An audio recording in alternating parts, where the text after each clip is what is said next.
पुस्तक पे उसको समीक्षक के रूप में जो भी वक्ता है वो बोलेंगे ही। मैं सिर्फ यह कहने को आया हूं कि वस्तुतः मैं बहुत देर से महसूस कर रहा हूं कि यह जो आयोजन हो रहा है दरअसल श्यामलम परिवार का तो है, शास्त्री परिवार का भी है। जो बच्चा है या जो लेखक महोदय है वो मेरे भतीजे हैं, आप लोग परिचित हैं।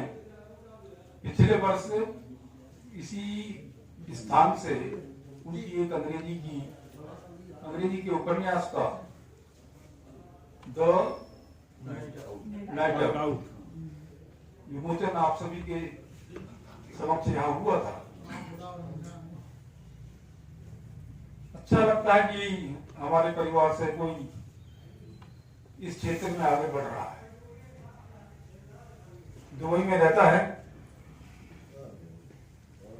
और वहां पर इसके अंदर एक जो ख्वाहिश थी या उत्सुकता जो बोलना चाहिए लेखक के प्रति, पुस्तकें खूब पढ़ता था। मेरे पास जो वो लाइब्रेरी नमा हुआ बनाए हुए हैं घर पे, तो उसमें जितनी किताबें होती थी और उसमें भी खास तौर पर क्या नाम भाई मुंशी प्रेमचंद जी की जो भी पुस्तकें थी वो सब उठा के ले गया। हिंदी में जब ये उपन्यास इसकी पीडीएफ भेजी मेरे पास और जिसका सुधार या उसमें अन्य वो करने के लिए उन्हें मैंने आदरणीय त्रिपाठी जी, टी आर त्रिपाठी जी और डॉक्टर सुश्री शरद सिंह जी को भेजा। मैंने पढ़ा उसको। मुझे तो भाई अब ये नहीं कि वो मेरा भतीजा है मुझे, लेकिन वो किताब बड़े दिल को छू गई, बहुत अच्छी लगी। तो मैं ये चाहूंगा यदि आपको अच्छी लग रही है तो उसको जरूर अपने साथ यहाँ से ले जाए। अब मैं चाहूंगा कि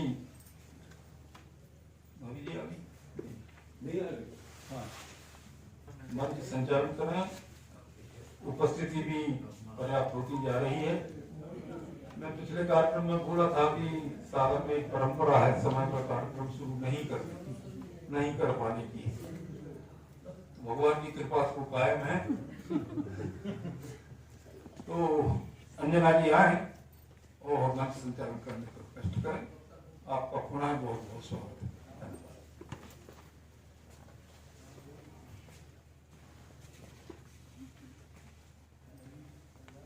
सभागार में उपस्थित सभी विद्युत जनों को मेरा सादर नमस्कार, सादर प्रणाम, अभिवादन।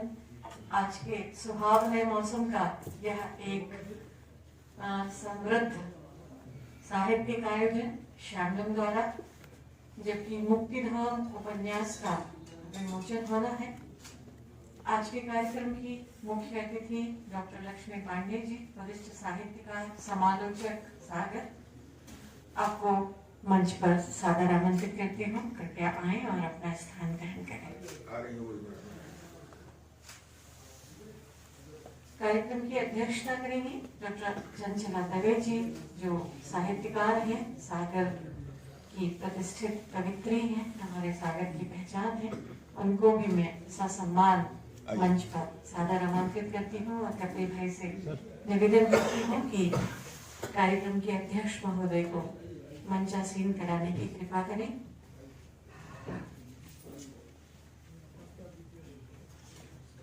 आज की जिस मुक्तिधाम पुस्तक का विमोचन होना है उसकी समीक्षक डॉक्टर सुश्री शरद सिंह जी को मैं बहुत स्नेह, आदर और सम्मान के साथ मंच पर आमंत्रित करती हूँ। मंच पर आए और शोभा मंच की बढ़ाएं, गौरव बढ़ाएं।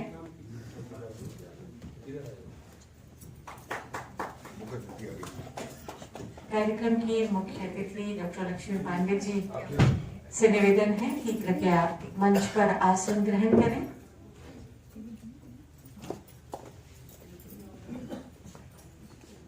श्री टी.आर. त्रिपाठी जी, वरिष्ठ साहित्यकार और समीक्षक, आपको भी मैं ससम्मान मंच पर आमंत्रित करती हूँ।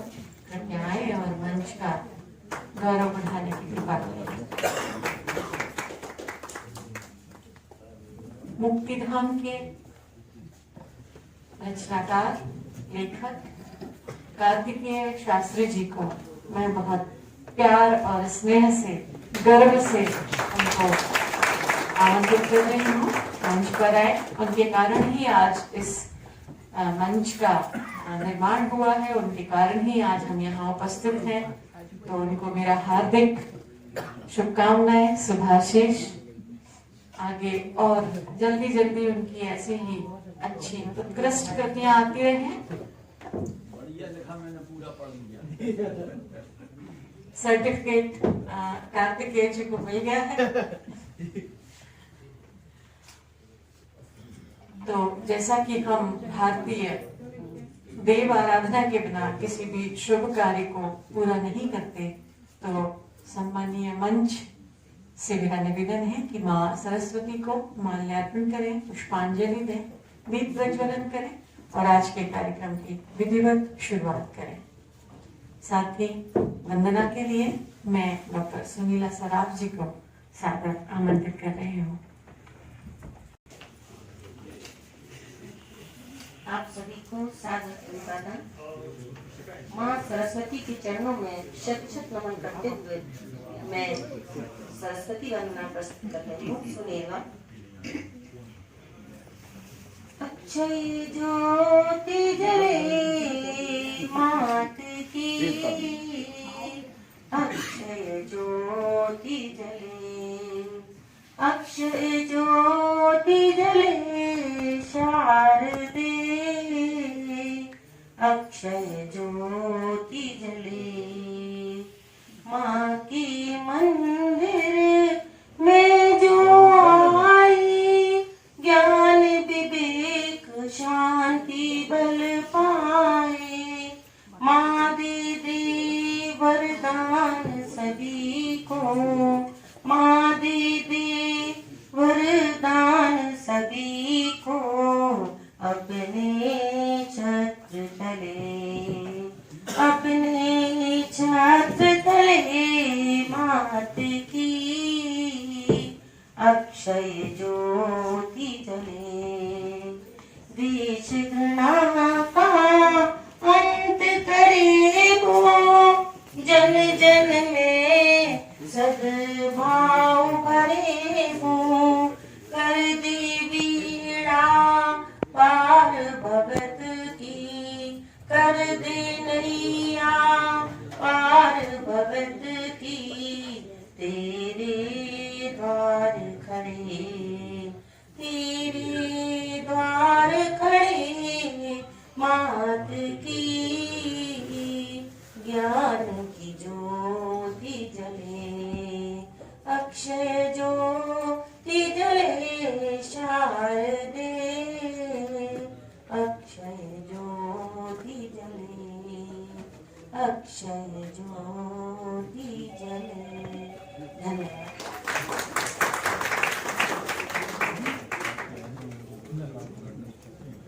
सुनीला जी ने बहुत संयत और सौम्य स्वर में माँ की आराधना की। आपको हार्दिक धन्यवाद।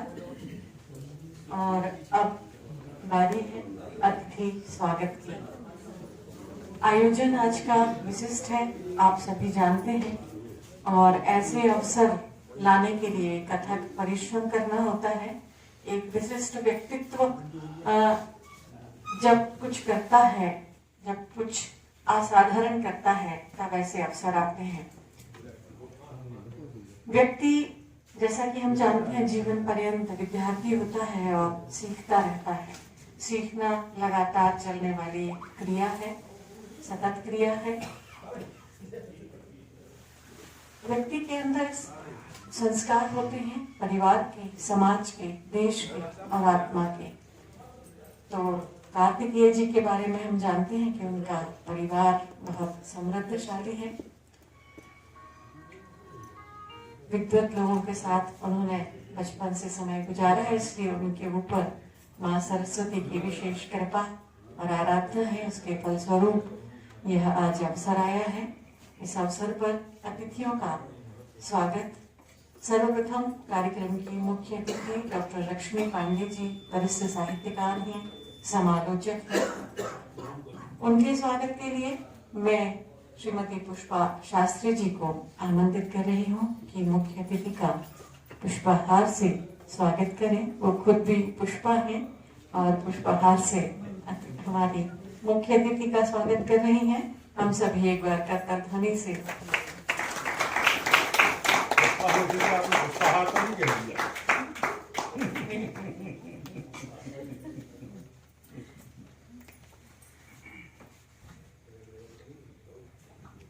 कार्यक्रम की अध्यक्ष डॉक्टर चंचला दवे जी जो वरिष्ठ साहित्यकार हैं, उनके स्वागत के लिए मैं श्रीमती मेघा शास्त्री जी को सादर आमंत्रित कर रही हूँ। पुष्पों से शरद जी का चंचला जी का स्वागत करें।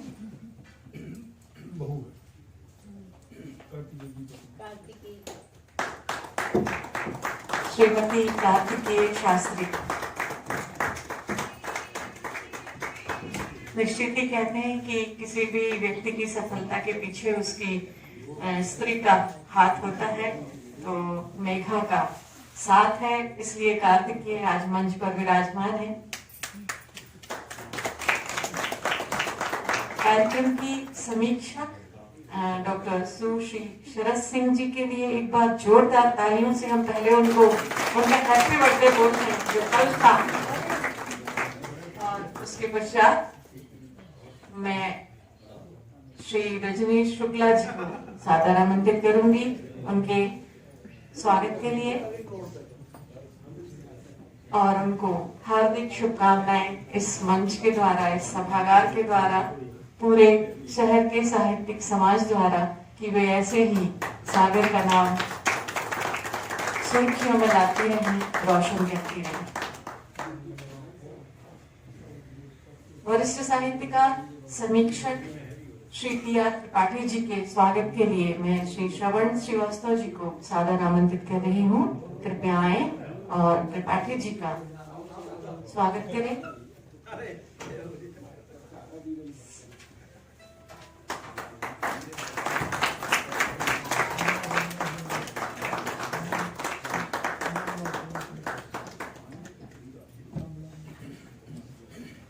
लेखक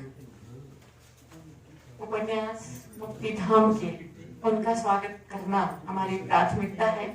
तो कार्तिकेय शास्त्री जी के स्वागत के लिए मैं श्री कपिल बैसाखिया भाई को सादर आमंत्रित करूंगी कि पुष्पहार से माल्यार्पण कर उनका अभिनंदन स्वागत।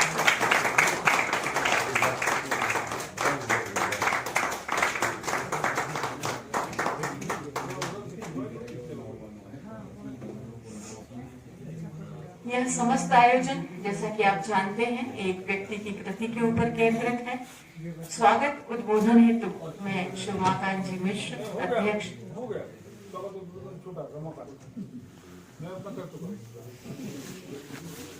स्वागत उद्बोधन के लिए मैं कार्तिकेय जी के पिताश्री श्री उमाकांत जी मिश्र को सादर आमंत्रित करूंगी। कृपया आए और स्वागत उद्बोधन करने की कृपा करें।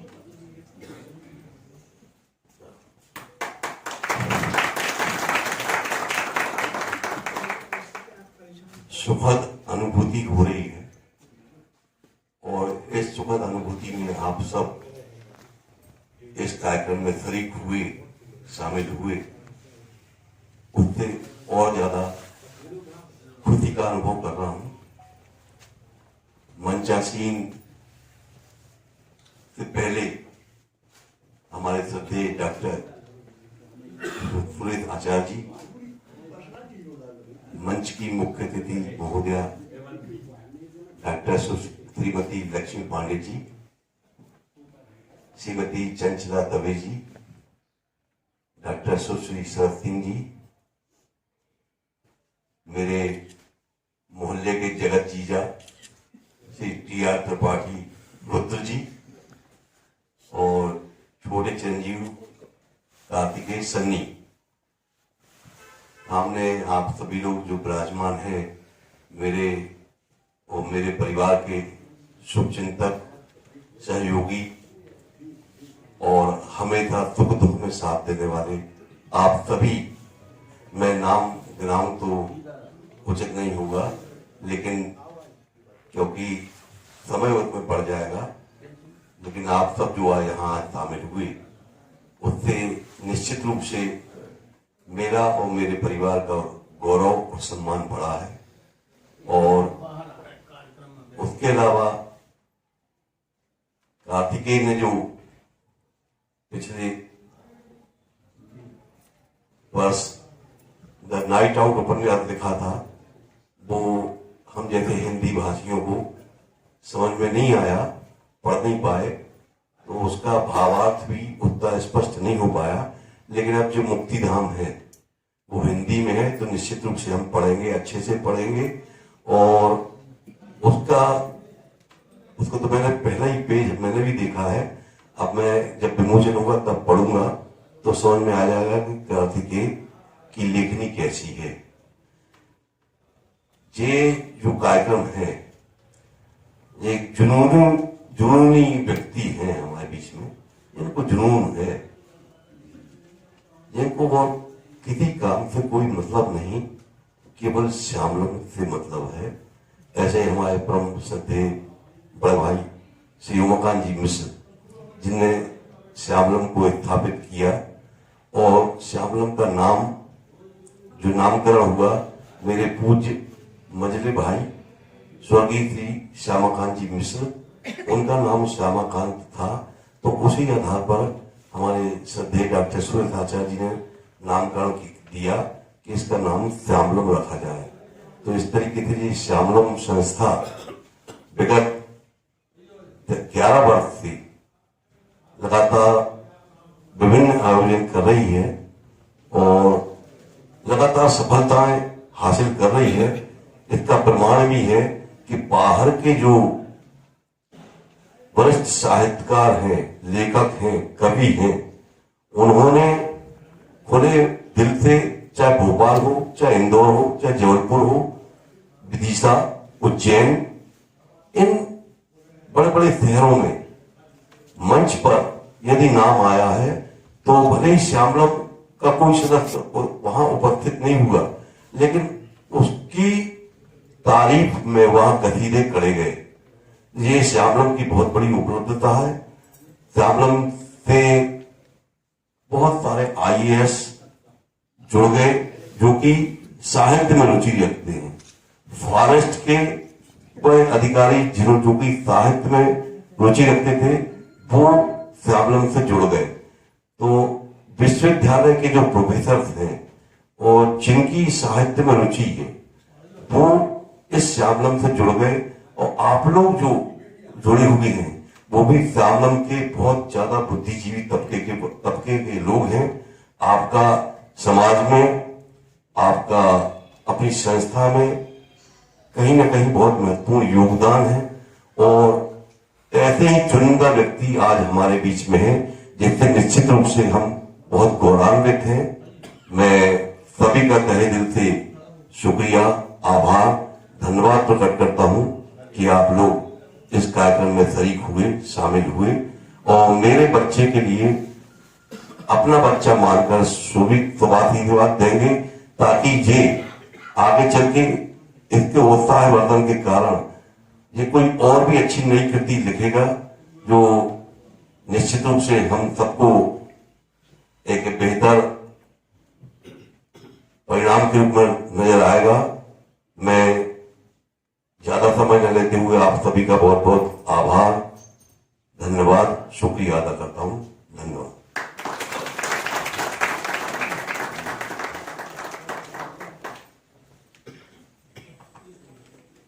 धन्यवाद। आज शास्त्री परिवार के लिए सचमुच गौरव के पल है, जबकि उनके चिरंजीव ने एक रचना की है और उसका विमोचन होने जा रहा है। जैसा कि अभी मैंने जाना कि कार्तिकेय जी ने MBA किया है, बिजनेस मैनेजमेंट की शिक्षा उन्होंने प्राप्त की है और उसके साथ साहित्य की अभिरुचि उन्हें समाज से अलग बनाती, एक विशिष्ट व्यक्तित्व बनाती है।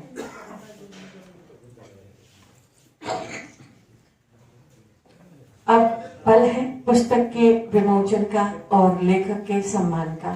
तो पहले हम पुस्तक के विमोचन के लिए निवेदन करेंगे कि अतिथियों के समक्ष पुस्तक लाई जाए।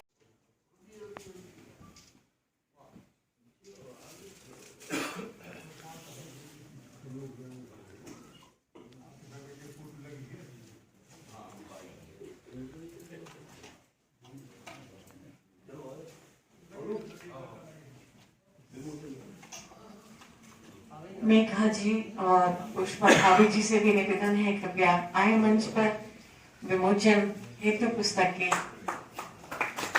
आइए मेघा, आप भी आइए।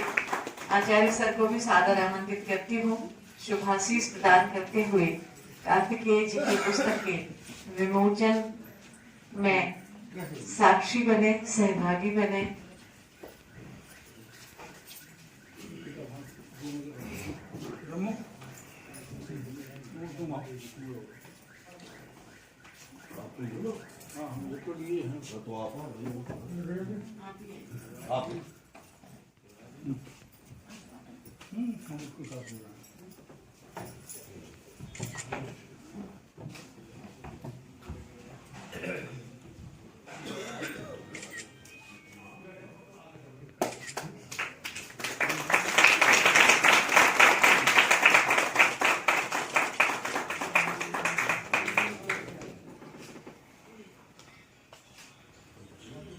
है लेखक के सम्मान का श्यामलम संस्था द्वारा अंगवश श्रीफल पुष्पहार स्मृति चिन्ह भेंट कर कार्तिकेय शास्त्री जी का सम्मान करें।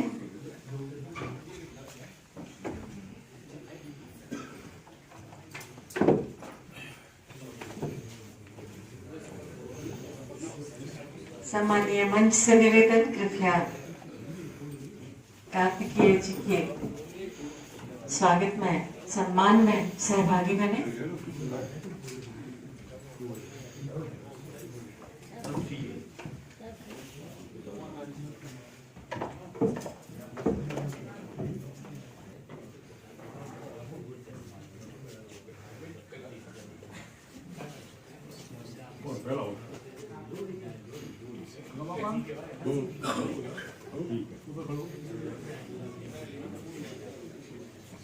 श्रीमती पुष्पा शास्त्री जी, मेघा शास्त्री जी भी मंच पर आए।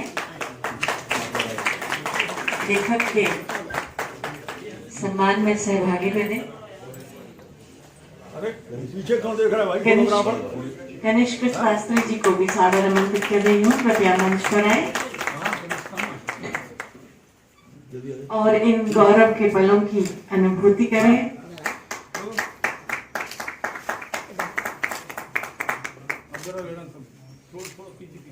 थोड़ा सा और ये तो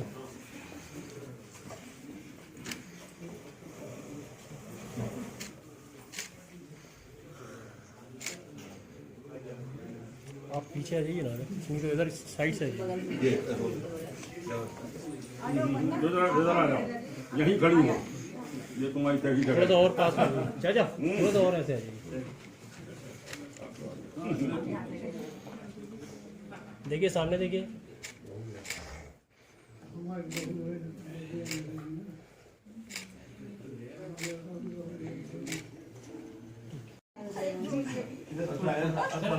देवी सिंह राजपूत जी, सुनीला सराफ जी,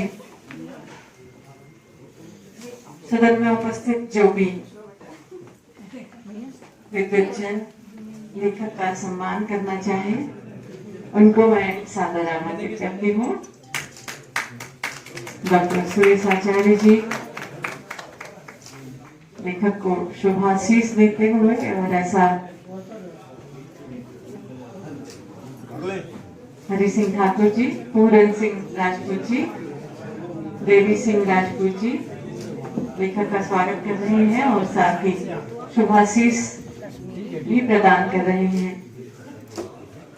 श्री रमेश दुबे जी कवि एवं साहित्यकार लेखक का सम्मान करते हुए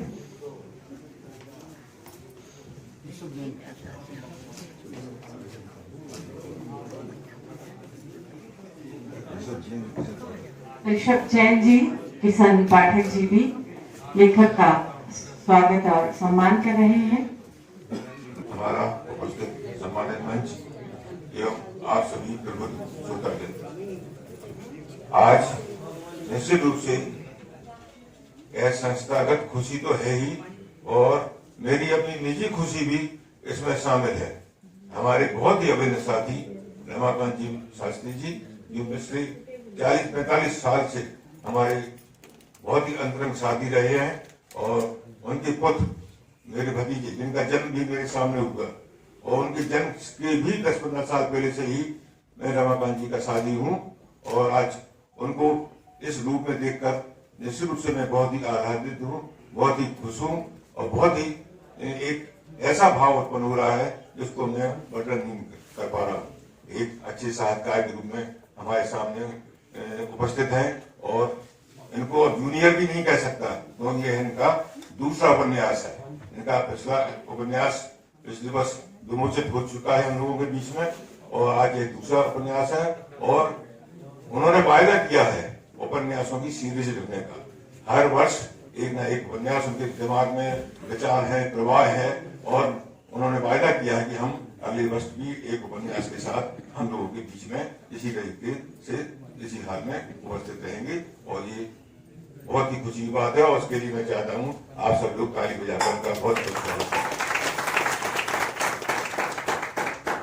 उनका परिचय बड़े भाई उमाकांत जी ने शुरू में दिया ही है, एक औपचारिक रूप से परिचय मैं भी दे रहा हूँ। सागर नगर के लब्ध प्रतिष्ठित संस्कृत के प्रकांड विद्वान व्याकरणाचार्य संस्कृत महाविद्यालय धर्मश्री सागर के प्राचार्य रहे स्मृति शेष पंडित गोविंद प्रसाद शास्त्री मिश्र के प्रपोत्र एवं श्री रमाकांत श्रीमती पुष्पा शास्त्री के पुत्र श्री कार्तिक शास्त्री का जन्म दिनांक 25 दिसंबर 1992 को यही सागर में हुआ था।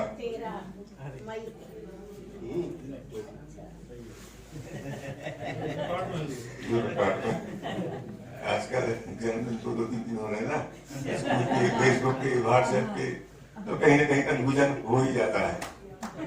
स्कूल में कुछ भी लिखा हो माँ जो बताएगी वो सही है। हाँ, माँ का बताना चाहिए तो 13 मई भी हम उसको स्वीकार करते हैं। किशोरावस्था में ही साहित्य एवं पुस्तकों के प्रति अभिरुचि रखने वाली श्री कार्तिक शास्त्री ने दीपक मेमोरियल स्कूल सागर से हायर सेकेंडरी के पश्चात प्रेस्टी कॉलेज इंदौर से MBA की उपाधि प्राप्त की। श्री कार्तिकेय वर्तमान में दुबई में रियल एस्टेट के क्षेत्र में विगत 4 वर्षों से कार्यरत हैं। विभिन्न अंग्रेजी एवं हिंदी के लेखकों और उपन्यासकारों की पुस्तकों का अध्ययन करते रहने से आपकी लेखकी क्षमता में और भी विस्तार आया, जिसके फलस्वरूप गत वर्ष आपकी पहली कृति अंग्रेजी उपन्यास द नाइट आउट के रूप में हम लोगों के समक्ष आई। इसका विमोचन वर्ष श्यामलन द्वारा इसी सभागार में दिनांक 19 जून 2022 को आयोजित किया गया था। अपने लेखन क्रम को निरंतरता बनाए रखने के क्रम में श्री कार्तिकेय द्वारा अपनी व्यक्ति कृति हिंदी में मुक्तिधाम उपन्यास शीर्षक में रचित की है। आप सभी सुधीजनों की गरिमामयी उपस्थिति में आज विमोचित की जा रही है।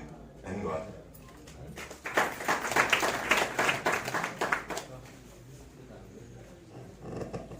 धन्यवाद कपिल भाई।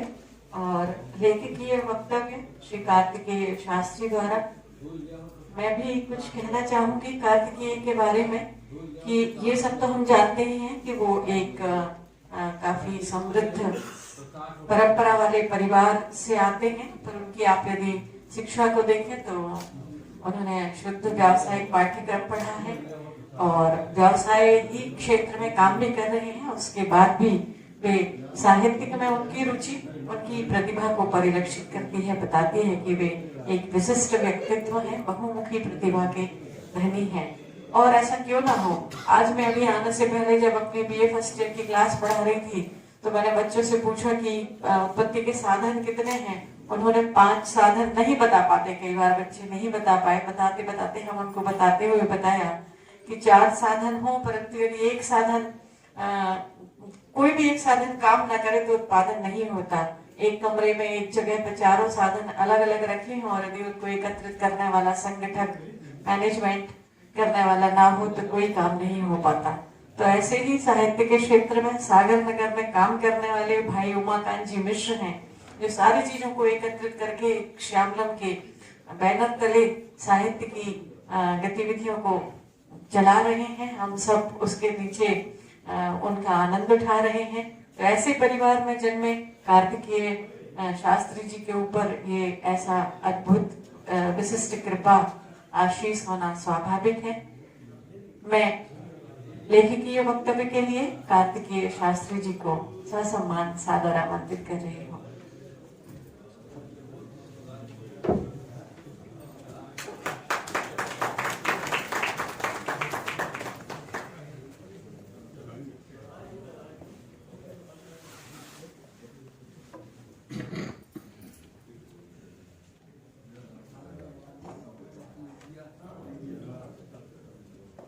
सर्वप्रथम मैं सभी को बहुत बहुत हार्दिक अभिनंदन करता हूँ। मैं बहुत खुश हूँ कि आप सभी यहाँ पर आए हैं। आपने अपना कीमती समय, चाहे वो पापा के दोस्त हो, घर से हो, ताऊ जी के श्यामलम से हो, आप सभी का मैं बहुत बहुत तहे से स्वागत करता हूँ।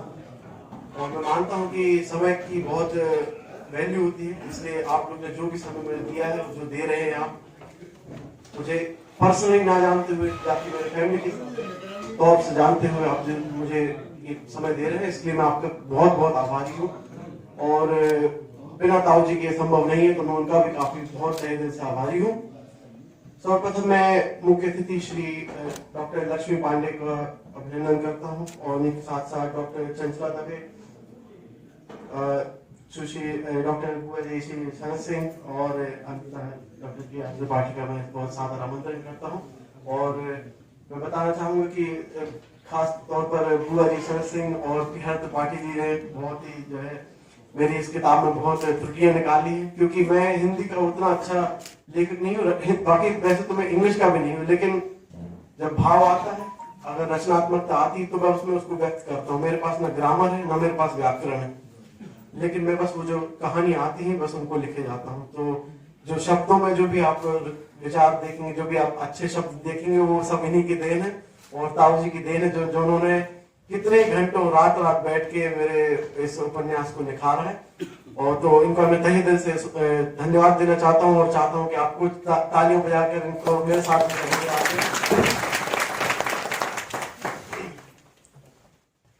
मैंने अपने पहले विमोचन में भी ये कहा था और दोबारा फिर से रिपीट करूंगा और तब तक करता रहूंगा जब तक मैं किताबें लिखता रहूंगा, कि एक माँ सपने देखती है और बच्चे उसे पूरा करते हैं। ये बात मुझे बचपन से मम्मी ने बोली है और उसी का ये परिणाम है, उसी का फलस्वरूप है कि मेरी माँ के लालन पालन में, मेरे माँ के सब पोषण में इतनी ही मैं आगे बढ़ पाया हूँ। उन्हीं के ये पुण्य प्रतापों का सभी आशीर्वाद है मेरे ऊपर, मेरे मम्मी, मेरे पापा और उनसे भी ऊपर मेरी बाई, मेरे दादाजी, जो जिनको मैं आज भी याद करता हूँ। आज भी उनके लिए एक दिल से निकलती है कि आज भी का देख पाऊं, दादा भाई के पास बैठ पाऊं, उनके छुट्टे से 5-10 रुपए चुरा के जो है कुछ टॉफी खा पाऊं। संभव नहीं है, लेकिन आज भी मेरे वो दिल में है। उसके बाद मैं आना चाहूंगा श्यामलम पर और ताऊ जी पर। मेरा बस इतना कहना है कि अगर भारत देश में हर एक लेखक को, हर एक कवि को, हर एक किसी भी आर्टिस्ट को अगर ताऊ जी जैसा इंसान मिल जाए, तो मेरे ताऊ जी जैसा, उमाकांत मिश्र जैसा एक इंसान मिल जाए, तो वो भी गर्त में से उठकर वो भी हिमालय की चोटियों पर, बुलंदियों पर पहुंच जाए, सिर्फ उठकर। ये सिर्फ सारा ही कुछ ये उनके ही परिणाम है। मैंने तो सिर्फ लिखा है, उसके अलावा मैं तो अभी 1 महीने के लिए आया हूँ और मैं पूरे इस समय जो है मेरा ट्रैवल में गया है, मैं घूमता फिरता रहा हूँ। ये जो आप साथ में आप लोग देख रहे हैं, ये सारा कुछ सजावट सब कुछ देख रहे हैं, ये सब उनकी देन है, सब उनका ही कर्मों का फल। मैंने कुछ नहीं किया इसमें, मैंने सिर्फ अपना किताब लिखी है और सिर्फ ताऊ जी के हाथ सौंप दी, और वहां से लेके यहाँ तक का ये जो क्षण है सिर्फ ताऊ जी के सब देन है। वो उनको पूरा सादर प्रणाम करता हूँ।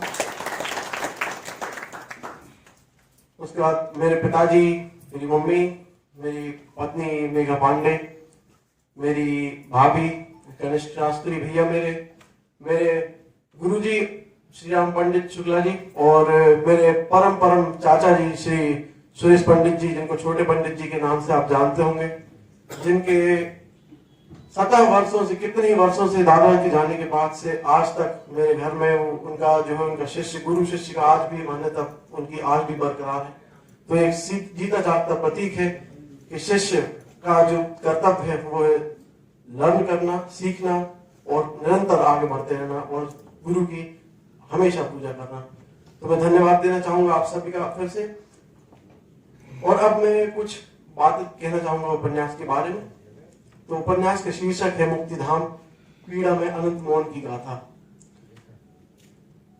मुक्तिधाम की रचना आज से 6-7 साल पहले हुई थी, जब मैं इंदौर में कार्यरत था, और मैंने कहीं धोखे से, वैसे मैं न्यूज़पेपर नहीं पढ़ता, 15-20 साल से न्यूज़पेपर नहीं पढ़ा, धोखे से कोई पेपर मेरे सामने आ गया जिसमें एक खबर छपी थी कि एक कोई गांव वाला था, बहुत ही नीचे जाति का, जिसके साथ अभद्र व्यवहार हुआ हॉस्पिटल द्वारा और प्रशासन द्वारा, जिसके कारण उसकी पत्नी की मृत्यु हो गई। और जब उसे कोई साधन नहीं मिला, जब उसे कोई भी प्रकार की हेल्प नहीं मिली, तो उसने अपनी पत्नी की लाश को अपने कंधे पर ही ढोकर उसे उस मुक्तिधाम तक ले गया। तो ये पता नहीं आपको आज कितनी चुभती हुई ये न्यूज, लेकिन एक जो लेखक हो, तो कोई भी क्रिएटिव आदमी जो होता है वो बहुत संवेदनशील होता है। वो संवेदना ही उसका औजार होती है, वो संवेदना ही उसे कुछ बनाती है और कुछ लिखने पे या फिर कुछ ड्रॉ करने पे उतारू करती है। तो ये मेरे भीतर की वो संवेदना थी। और इसी के साथ साथ जो मुंशी प्रेमचंद जो है, उनके जो उपन्यासों को पढ़कर मेरे अंदर जो भाव जागे थे, वो उस न्यूज को देखकर और उन उपन्यासों को देखकर वो ऐसे फूट पड़े कि आज उसने एक किताब का रूप लिया, जिसका नाम मुक्तिधाम मैंने लिखा है।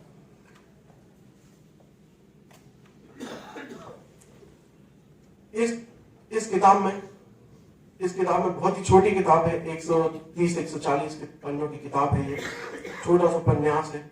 शायद आप पढ़ेंगे तो आप दुखी हो जाए, शायद आप पढ़ेंगे तो आप शायद रो दें, क्योंकि मैंने लिखते लिखते रोया है, मैंने एडिट कर करके रोया है, तो शायद आपको वो रो दे। और मैं चाहता हूं, तहे दिल से मैं चाहता हूं कि आप रोएं, क्योंकि आपके अंदर मैं चाहता हूं कि उस करुणा का उदय हो जो कभी मेरे अंदर हुआ, जो कभी किसी मुंशी प्रेमचंद के अंदर हुआ, जो कभी रविन्द्रनाथ टैगोर के अंदर हुआ। मैं चाहता हूँ कि करुणा। लोग कहते हैं पॉलिटिक्स से दुनिया बदलेगी, लोग कहते हैं गांधी जी से दुनिया बदलेगी, लोग कहते हैं इससे दुनिया बदलेगी, वॉर से दुनिया बदलेगी, फलस्तीन को तोड़ देने से दुनिया बदलेगी, रशिया पर यूक्रेन पर हमले से दुनिया बदलेगी। मैं कहता हूं अगर एक औजार, एक हथियार इस दुनिया में, तो वो है करुणा। करुणा मात्र से दुनिया बदलेगी, इसके अलावा कोई हथियार नहीं है। जब तक करुणा का उदय नहीं होगा, जब तक हमारे अंदर संवेदनशीलता नहीं जागेगी, जो रोज रोज पेपर में पढ़ के हम इतने असंवेदनशील हो गए हैं देख देख की न्यूज में कि चोरी, हत्या, डकैती, मार, लूट, आज की बातें हम ऐसे पेज पलटा देते हैं जैसे कुछ नहीं हुआ। आप जाके पूछे उस घर से, पूछे उस माँ से, पूछे उस बेटे से, पूछे उस बाप से जिसने अपना बेटा खोया, जिसने अपनी माँ खोई, पूछे उनसे, उनके दर्द को जाने। वही इस मुक्तिधाम का, वही इस उपन्यास का रस है, वही सब कुछ इसमें। शायद क्योंकि काफी कहानी में आप मुश्किल से 1-2 सुख की किरण पाएंगे, अधिकतर इसमें दुख की किरण है, लेकिन मैं चाहता हूं आप इसे पढ़ें और आप भी वो फील कर पाए जो मैंने कभी एक टाइम पर किया था।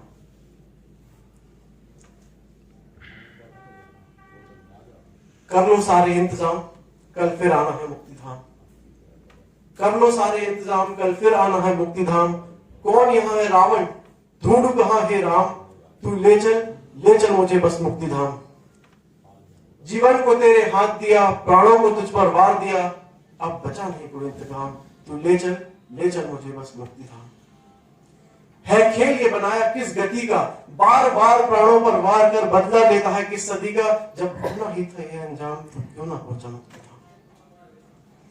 क्यों सरल नहीं एक जीवन जी, क्यों सरल नहीं एक जीवन जीना जहां शांति भोगे मन और भज पाए चैन से श्री राम। फिर फंसता है तू नरक में, फिर फंसता है तू नरक में और पहुंच जाता है मुक्ति धाम। कर जतन सारे इस दुनिया के, ढूंढता था बस सुख का नाम, नहीं मिला हाय नहीं मिला उसे मुक्ति धाम। बार बार जन्म लेता है अपने ही प्राणों से, अपने ही हाथों से अग्नि देता है, बार बार जन्म लेता है अपने ही हाथों से अग्नि देता है भिन्न नहीं उसकी खेल का नाम, बस यही है एकमात्र मुक्ति धाम। जय हेलो।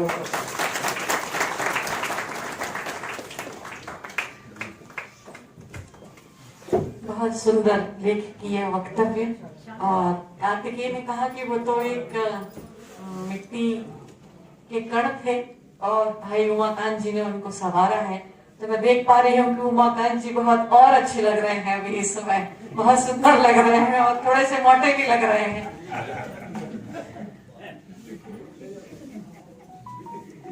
और ये सच भी है, हमारा सागर भी उन्हीं के कारण एक समृद्ध साहित्यिक सागर बन चुका है। बार बार ऐसा कहते हुए भी उतना ही गर्व और गौरव का अनुभव होता है कि मेरे बड़े भाई इतने सत्कार्य कर रहे हैं सेवानिवृत्ति के बाद कि पूरे सागर के समाज को उन्होंने एकजुट करके रखा है। आपको पुनः बहुत हार्दिक बधाई, धन्यवाद और शुभकामनाएं। जीवेत श्रद्धा शतम, ऐसे ही आप करते रहें। बहुत अच्छा लग रहा है। आचार्य जी का कहना है कि आपका कोट बहुत अच्छा लग रहा है, आप उससे भी ज्यादा अच्छे लग रहे थे। बिट्टू का है। पूरे सदन को पता है, बताइए आप। बिट्टू कलर का है, वो बिट्टू का है। यह साहित्य समाज के बौद्धिक रस में मिठास, एक परिवार होने की ये गवाही है कि हम सब एक परिवार के सदस्य हैं। आनंद की अनुभूति इस विशेष अवसर पर। और अब मैं बुलाना चाहूंगी एक दिन पहले जन्मी डॉक्टर सुश्री सरस सिंह जी के लिए उनके समीक्षात्मक वक्तव्य के लिए सादर आमंत्रित करती हूँ, पुनः शुभकामनाओं के साथ।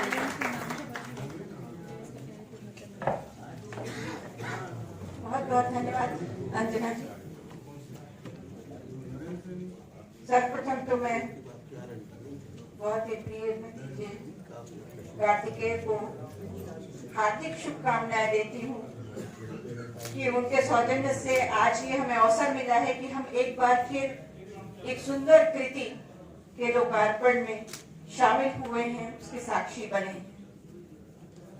जहाँ तक जो अभी अंजना जी ने मेरे जन्मदिन की बात कही, एक बात है जो कल उमा भैया ने मुझसे कही थी, यूं तो मुझे साझा नहीं करनी चाहिए लेकिन साझा किए बिना भी मुझसे रहा नहीं जा रहा है, सब आप मेरे परिवार ही हैं।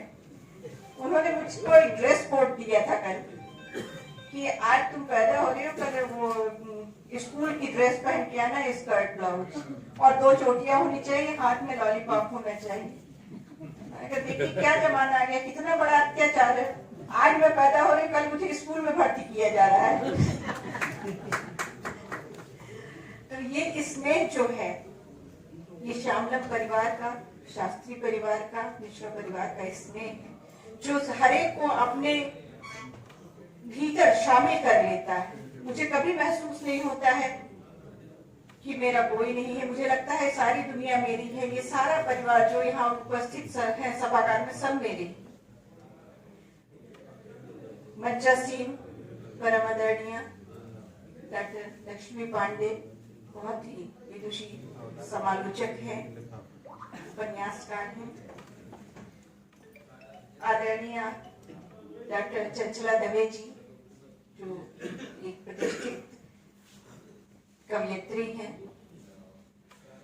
और डॉक्टर टीकाराम त्रिपाठी जी जो 3 भाषाओं के ज्ञाता हैं, बहुत ही विद्वान व्यक्ति हैं। और आज के इस कार्यक्रम के केंद्र बिंदु कार्तिकेय शास्त्री जी जो उपन्यासकार हैं, आप जानते ही हैं। आज उन्हीं के उपन्यास के इस दूसरे उपन्यास के लोकार्पण में हम सभी यहाँ उपस्थित हुए हैं। चूंकि समय सीमा दी गई है, इसलिए मैं सभागार में उपस्थित सभी लोगों का नाम लेकर अपने समय की कटौती नहीं कर सकती हूँ, इसलिए आप सभी को प्रणाम करती हूँ। कार्तिकेय ने 2 बार चौंकाया मुझे। पहली बार तो जब मुझे पता चला कि द नाइट आउट उपन्यास कार्तिकेय ने लिखा है और उसका लोकार्पण यहाँ सागर में होने वाला है, तो मुझे लगा कि गजब, जो बंदा एक कारपोरेट में काम कर रहा है, MBA की पढ़ाई किया है, पूरा उसका ध्यान अपने कैरियर बनाने में लगा रहा, उसने एक उपन्यास लिख डाला। और फिर जब मैंने द नाइट आउट पढ़ा तो मुझे और भी ज्यादा आश्चर्य हुआ कि कितनी गंभीरता से, कितनी बारीकी से, कितनी खूबसूरती से युवाओं के जीवन को, जो आज के युवा हैं उनके जीवन को कितनी खूबसूरती से रेखांकित किया। उनकी जो जिजीविषा है, जो उनकी ललक है, जो वो जीना चाहते हैं और किस तरह से अपने काम के या प्रेशर को, अपने बोझ को कम करके चलना चाहते हैं, वो सारी चीजें बड़ी खूबसूरती से लिखा। और तभी मुझे समझ में आ गया था द नाइट आउट पढ़ते हुए ही कि कार्तिकेय में विलक्षण प्रतिभा है, साहित्यिकता है और निश्चित रूप से उनका अगला उपन्यास जल्दी ही पढ़ने को मिलेगा। लेकिन सरप्राइज तो बाकी था ना, कार्तिकेय हो सरप्राइज न दे, ऐसा हो नहीं सकता मुझे लगता है। तो दूसरा सरप्राइज मुक्ति धाम के रूप में मुझे मिला, क्योंकि मैं सोच रही थी अगला उपन्यास भी आएगा तो अंग्रेजी में ही आएगा, हिंदी में क्या लिखेंगे। लेकिन इन्होंने हिंदी में उपन्यास लिखा और इतना बढ़िया उपन्यास लिखा कि वाकई में, जैसा कार्तिकेय कह रहे थे कि पढ़ते हुए कई जगह सिहरन होने लगती है, आंखों से आंसू आ जाते हैं। बहुत ही संवेदनशील कथानक चुना है। मुक्तिधाम जैसे नाम से ही स्पष्ट है, वह स्थान जहां जीवन के समापन का साक्ष्य मिलता है।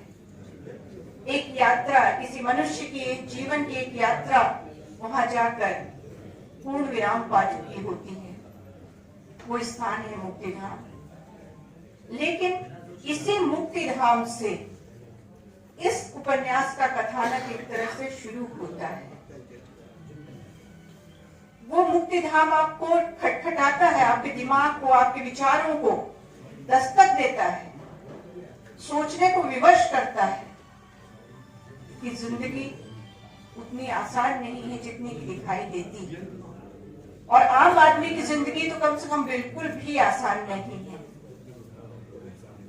जैसा कि कार्तिकेय ने कहा भी कि वे प्रेमचंद के साहित्य से प्रभावित रहे हैं, और शायद यही कारण है कि उन्होंने बहुत ही बारीकी से उन पात्रों को चुना है जो दलित हैं, शोषित हैं, समाज के द्वारा प्रताड़ित हैं।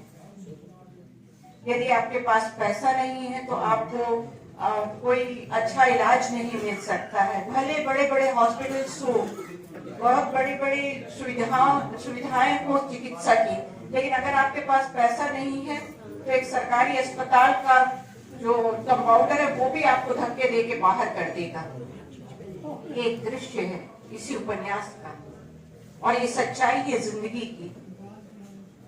कभी आप सरकारी अस्पताल के परिसर में जाके देखें, इस तरह के दृश्य आपको दिखाई दे जाए।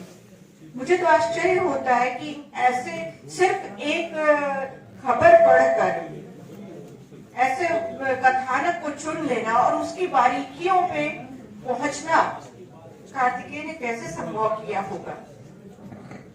क्योंकि जिसने बहुत निकट से देखा हो, महसूस किया हो, तो जो मैं हमेशा कहती हूँ कि कोई भी पात्र तभी अच्छी तरह से प्रस्तुत हो सकता है जब उसमें लेखक कार्यांतरित हो जाए, ट्रांसफॉर्म हो जाए। तो निश्चित रूप से कार्तिकेय अपने पात्रों में ट्रांसफॉर्म हो गए हैं, कार्यांतरित हो गए हैं, तभी इतना बढ़िया उपन्यास लिख सके हैं, उन संवेदनाओं को प्रस्तुत कर सके हैं जो इस उपन्यास का मूल है। प्रेमिला एक पात्र है, मुख्य पात्र है, जिसके द्वारा ये जो स्त्री विमर्श का प्रसंग है वो सामने आएगा और स्त्री जीवन के, उसके विचारों के, उसकी स्थितियों के विविध रूप आपके सामने आए। कितनी दिक्कतों का सामना करना पड़ता है, और उसका जो पति है वो चाहकर भी लाचारी का जीवन जीने को विवश है। तो ये जो विडंबना है, सामाजिक विडंबना, उसको बड़ी खूबसूरती से कार्तिकेय ने अपने उपन्यास में प्रस्तुत किया है। भाषाई पकड़ अच्छी है, लेकिन जहां तक चूंकि मुझे समीक्षात्मक दायित्व दिया गया है, तो यहाँ एक बात जरूर मैं कहना चाहूंगी कि अभी कार्तिकेय ने प्रेमचंद को जिया है, उनकी लेखनी को जिया है, उनकी दृष्टि से समाज को देखा है। लेकिन मुझे विश्वास है कि वो समय बहुत जल्दी आएगा, शायद अगले उपन्यास में ही आ जाएगा, जब कार्तिकेय अपनी दृष्टि से इन सारी चीजों को देखेंगे, एक अपनी पहचान अलग से बनाएंगे, जहां ये नहीं कहना पड़ेगा हमें कि इनका उपन्यास प्रेमचंद के उपन्यास की तरह है। हालांकि प्रेमचंद के उपन्यास की तरह होना कोई हंसी खेल नहीं है, बहुत ही गंभीरता चाहिए उसके लिए, बहुत ही बारीक दृष्टि चाहिए, बहुत ही सूक्ष्मता चाहिए। तौर पर मैंने कुछ शब्द लिखे हैं, उसका शीर्षक घर मैं आपको यहाँ बता रही हूँ, बाकी आप पढ़िएगा। संवेदनाओं की गहराई में उतरना विशेषता है उपन्यासकार कार्तिकेय की। मैं समझती हूँ कि एक वाक्य या एक शीर्षक ही इस उपन्यास और कार्तिकेय के कृतित्व को बताने के लिए पर्याप्त है, क्योंकि एक संवेदनशील व्यक्ति ही मुक्तिधाम जैसा उपन्यास लिख सकता है। जीवन की यात्रा, जिसने अभी ज्यादा जीवन का अनुभव भी प्राप्त नहीं किया है, लेकिन उस जीवन की यात्रा को महसूस कर लिया, ये बहुत बड़ी बात है। मैं बहुत बधाई देती हूँ कार्तिकेय को, और मैं उम्मीद करती हूँ कि जैसा कि हम लोग सभी आशा भी कर रहे हैं, और निश्चित रूप से अगली बार एक नए उपन्यास के साथ हमारे बीच मौजूद रहेंगे, और हिंदी और अंग्रेजी दोनों भी ही अपना लेखन जारी रखेंगे। बेशक अंग्रेजी एक ग्लोबल भाषा है, लेकिन हिंदी हमारी मातृभाषा है, और हमारे बहुत सारे पाठक वंचित रह जाते हैं अगर हिंदी में न लिखा जाए तो। मैं तो चाहूंगी कि द नाइट आउट का भी एक हिंदी वर्जन आ जाए तो बहुत अच्छा रहेगा, क्योंकि बहुत ही प्यारा उपन्यास है, उसका हिंदी वर्जन आना चाहिए, और मुक्तिधाम का अंग्रेजी वर्जन आना चाहिए, क्योंकि ये भी बहुत जरूरी है। जो अंग्रेजी भाषी बच्चे हैं, जो अंग्रेजी भाषी साहित्य प्रेमी हैं, उनको भी पता चले कि हिंदी में कितना अच्छा लिखा जा रहा है। मैं कार्तिकेय की माता जी और उनके पिताजी दोनों को, भैया भाभी को बहुत बहुत बधाई देती हूँ कि उन्होंने इतने अच्छे संस्कार दिए हैं। निश्चित रूप से माता पिता के संस्कार ही होते हैं जो बच्चों को आगे बढ़ने में, एक सोच विकसित करने में मदद करते हैं, और ये संवेदना उनकी माताजी से उन्हें मिली है, ये जान के बहुत अच्छा लगता है। और वैसे भी उनकी माताजी तो इतनी प्यारी है, इतने खूबसूरत है कि जब भी मिलो तो मन प्रफुल्लित हो जाता है, और निश्चित रूप से पूरा परिवार ही संवेदनाओं से भरपूर है। जैसे कि मैंने शुरू भी कहा कि जो उनसे मिलता है उनका हो जाता है, इसी तरह से कार्तिकेय जिस कथानक से मिले उसके हो गए, और इसीलिए इतना अच्छा लिख पाए। मैं पुनः धन्यवाद देती हूँ आप सभी को कि आप लोग यहाँ उपस्थित होकर मेरी टिप्पणियों को आपने सुना।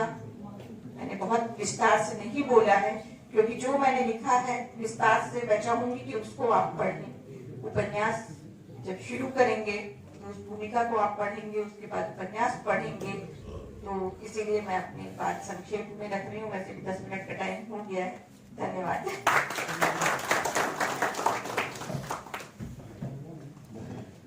धन्यवाद शरद जी, आपका बहुत आत्मीय उद्बोधन हमेशा की तरह। और अब मैं भाई टी.आर. त्रिपाठी जी को सादर आमंत्रित कर रही हूँ उनके समीक्षीय वक्तव्य के लिए।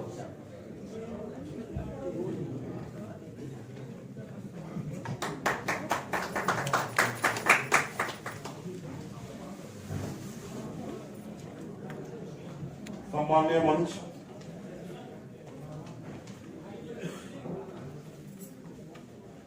सम्मानीय भाई साहब आचार्य जी, डॉक्टर सागर, श्यामलम के अध्यक्ष सम्मानीय भाई साहब उमाकांत जी, और ये शास्त्री परिवार जो है ये मेरा ही परिवार है, इसलिए सब जी, बाकी जो लोग हैं वे सब जी, सबको सादर प्रणाम करता हूं। और समय सीमा है, इसलिए मैंने जो लिखा है उसको पूरा नहीं पढ़ रहा हूं, समय अधिक हो जाएगा, इसलिए उसको न पढ़ते हुए 2-4 मिनट में अपनी बात कह के मैं विराम लूंगा। पहली बात तो ये कि अभी हम और आपने एक साक्षी के रूप में इस उपन्यास के विमोचन समारोह में हिस्सेदारी की। पिछले अंग्रेजी के उपन्यास द नाइट आउट के विमोचन समारोह में भी हम साक्षी थे। अभी कार्तिकेय ने जो एक बात कही, महत्वपूर्ण बात है, वो ये है कि प्रेम और करुणा हमारे मानवीय मूल्यों से बाहर होते जा रहे हैं, उनकी आवश्यकता है, और बिना प्रेम और करुणा के ये संसार चलने वाला नहीं। वह अत्यंत आवश्यक जीवन मूल्य हैं, मानवीय मूल्य हैं, जिन्हें सहेजकर हमें रखना होगा ताकि हमारी आने वाली पीढ़ी हमें क्षमा कर सके कि हमने इन मूल्यों को संरक्षित किया हुआ है। ये उपन्यास जब मैंने पढ़ा, इसकी मैन्युस्क्रिप्ट मैंने पढ़ी, तो मेरे मस्तिष्क में तत्काल प्रेमचंद की सदगति कहानी पर बनी हुई फिल्म मेरे मस्तिष्क में पहुंच गई। मैंने देखी है। आप लोगों से भी मैं अपेक्षा करूंगा कि अगर आप चाहते हैं कि प्रेमचंद को पढ़ें तो पुस्तकें जितनी मिल जाएं तो मिल जाएं, अन्यथा आप प्रेमचंद पर, उनके उपन्यासों पर, उनकी कहानियों पर बनी फिल्में देख सकते हैं, उपलब्ध है। चाहे वो सदगति हो, चाहे पूस की रात हो, चाहे कफन हो, बहुत सारी कहानियों पर फिल्में बनी हैं, गोदान पर फिल्म बनी है, गबन पर फिल्म बनी है। और प्रेमचंद तो स्वतंत्रता पूर्व और स्वतंत्रता के परवर्ती काल दोनों के बड़े कथाकार हैं, क्योंकि उन्होंने किसानों की, दलितों की, पीड़ितों की, मजदूरों की समस्याओं को उकेरा है।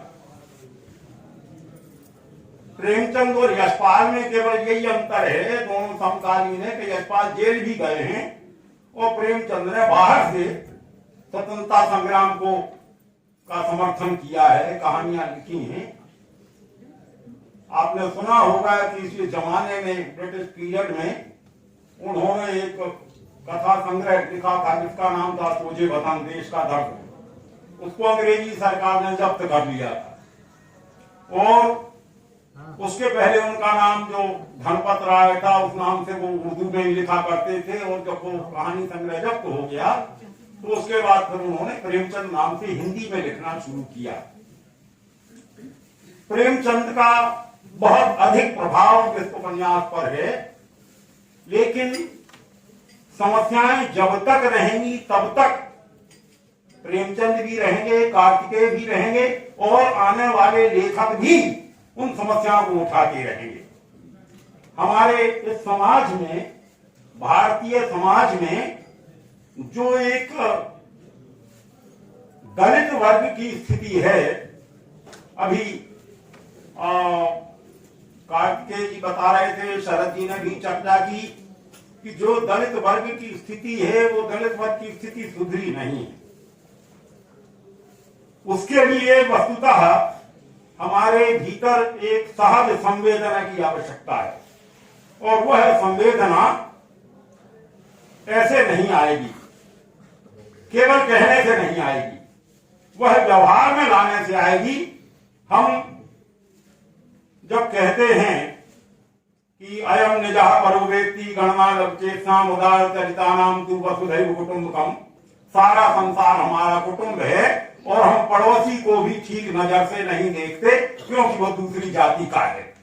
तो ये बेईमानी हो जाती है ये बात कि वसुधैव कुटुम्बकम, सारी सृष्टि सारी पृथ्वी हमारी कुटुंब कैसे हो जाएगी जब हम अपने पड़ोसी को, अपने पड़ोस में रहने वाले व्यक्ति को, अपने गांव में रहने वाले व्यक्ति को ठीक तरीके का मनुष्य नहीं समझते। मैंने अपने आलेख में सब कुछ लिखा है, किताब में छपा भी है। तो ये जो कहना चाहिए करुणा और प्रेम, ये हमें पैदा करना पड़ेगा। इन मानवीय मूल्यों को हमें पुनः जागृत करना पड़ेगा, तब कहीं हम अपने कहना चाहिए उस लक्ष्य को पा पाएंगे जिस लक्ष्य की कल्पना हमारे देश के उन महान पुरुषों ने, उन महान सपूतों ने की थी जिन्होंने स्वतंत्रता में अपना बलिदान किया। स्वतंत्रता के लिए जो अपने जिन्होंने प्राण न्यौछावर किए कि हम कैसा भारत चाहते हैं।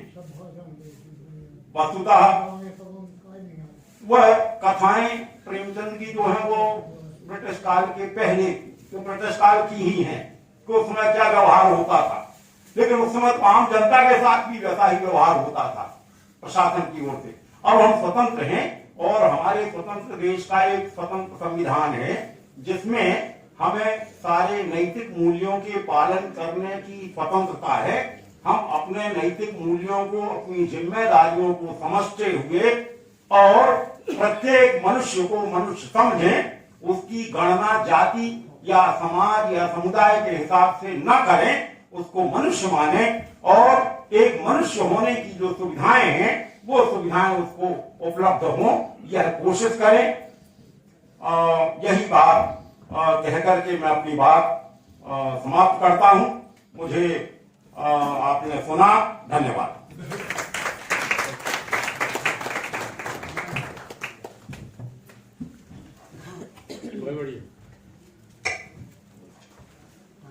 धन्यवाद त्रिपाठी जी, आपने वास्तविक समाज की एक झलक हम सबके सामने रखी और सच में ये आवश्यक है, जबकि हम अभी भी देख रहे थे कि 17 दिन से फंसे हुए मजदूरों के प्रति सबके अंदर एक ऐसा भाव था। तो कहीं ना कहीं भावनाएं अभी जीवित हैं, लोगों के प्रति संवेदनाएं जीवित हैं। कभी किसी घटना से लगता है कि खत्म हो गई हैं, पर जब हम ऐसी घटनाएं देखते हैं तो लगता है जब सारा समाज एकत्रित हो जाता है, कोई एक छोटा बच्चा किसी गड्ढे में फंस जाए तो पूरे लोग टीवी के सामने बैठ के देखते हैं कि कब वो आ जाए, कब निकल जाए। तो इन संवेदनाओं को हमें सच में जीवित रखना होगा। और अब मैं मुख्य अतिथि डॉक्टर लक्ष्मी पांडे जी को सादर आमंत्रित कर रही हूँ। उनके विस्तृत वक्तव्य हेतु वे आए और अपनी बात सदन के साथ सादर करें। डॉक्टर लक्ष्मी पांडे जी, उनके रसात्मक वक्तव्य।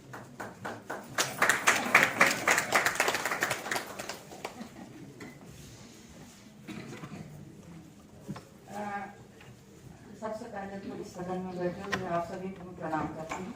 आप सभी गुरुजन हैं, सभी से कुछ न कुछ सीखने को मिलता है मुझे हमेशा। और उसके बाद ये जो अभी भाई साहब ने फरमाया कि जब सुनते हैं लोग कि लक्ष्मी पांडे बोलेंगे तो बहुत बोलती हैं यार, बहुत लंबा वक्तव्य रहता है उनका।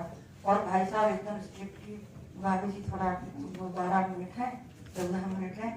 तो वरिष्ठ साहित्यकार श्री उमाकांत मिश्र जी से मैं नहीं डरती तो मुझे 12 मिनट दें, लेकिन मुझे जो बोलना है वो मैं उतनी देर तक बोलूंगी, इसलिए पहले कह दिया मैंने। अब मैं बहुत, जैसे मैंने कहा कि मैं अपना समय पूरा लूंगी, तो मैं दूसरी बातें न करके सीधे उपन्यास पढ़ा। मैंने उपन्यास पूरा पढ़ा, बहुत अच्छा उपन्यास है। जैसे कार्तिकेय को, हाँ पहले कार्तिकेय जी को इस बात के लिए बहुत सारा आशीर्वाद और शुभकामनाएं कि इस नई पीढ़ी के युवा होते हुए भी वो जिन संवेदनाओं को लेकर चल रहे हैं, मैं अभी आज मैंने उनको देखा, उनसे थोड़ी बात भी हुई मेरी, और जो उन्होंने यहाँ अभिव्यक्त किया, मैं नहीं कह सकती कि उसमें कोई आडंबर था उनके कहने में, वो सच में मैं ये कह सकती हूँ कि हमारा आज का जो लेखक है कार्तिकेय शास्त्री बहुत ही स्वीट क्यूट बेबी ऐसा लेखक है जो सरल है, सहज है और जो उसके मन में है वही वो अभिव्यक्त करता है और ये होना बहुत जरूरी है। क्योंकि अभी जिन मूल्यों की बात हो रही थी, ऐसा कौन है बताइए जो व्याख्यान देते हुए आदर्शों की स्थापना की बात नहीं करता।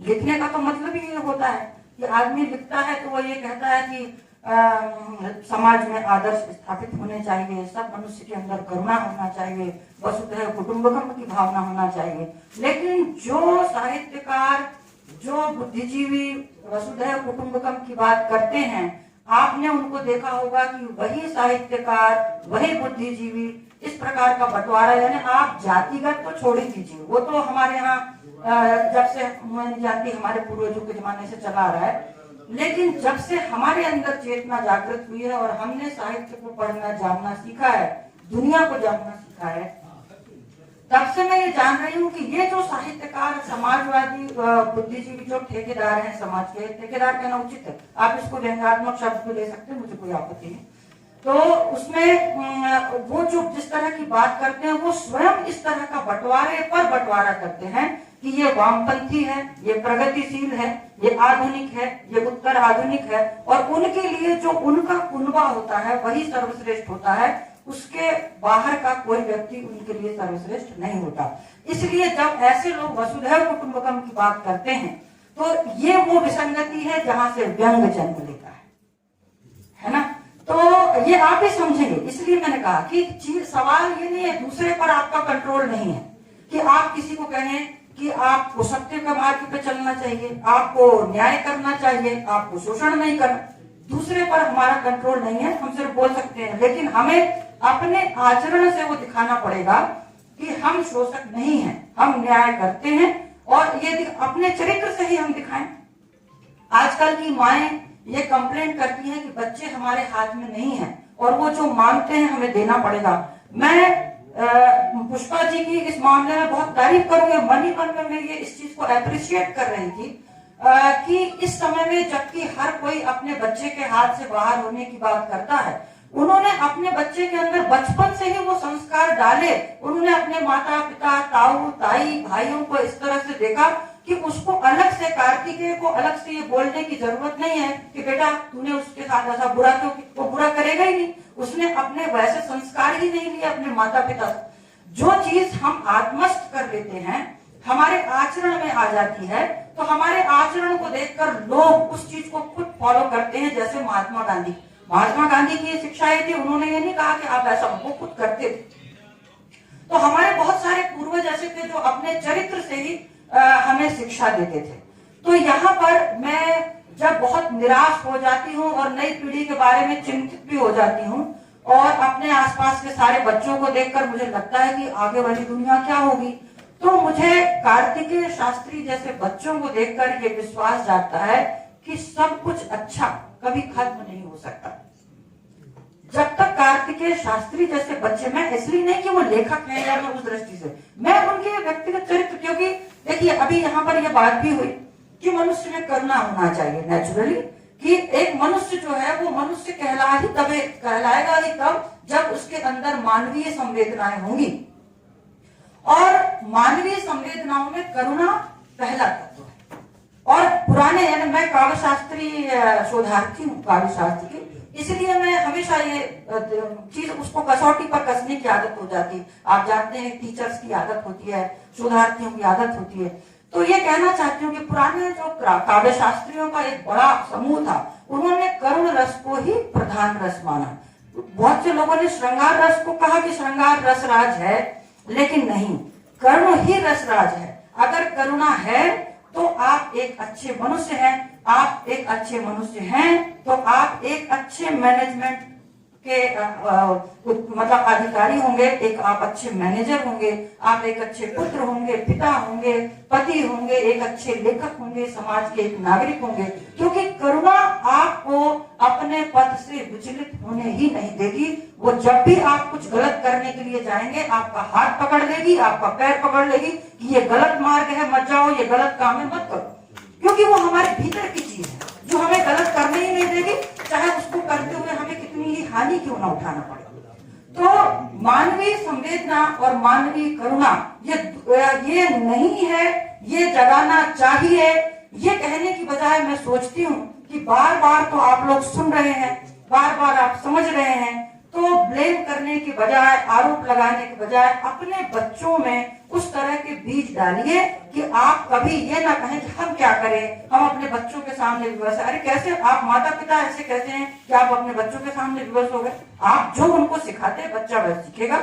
आपके अंदर वो चीज होना चाहिए, आपके मातृत्व में, आपके पितृत्व में वो दृढ़ता होनी चाहिए कि आपका बच्चा आपकी बातों को समझे और माने।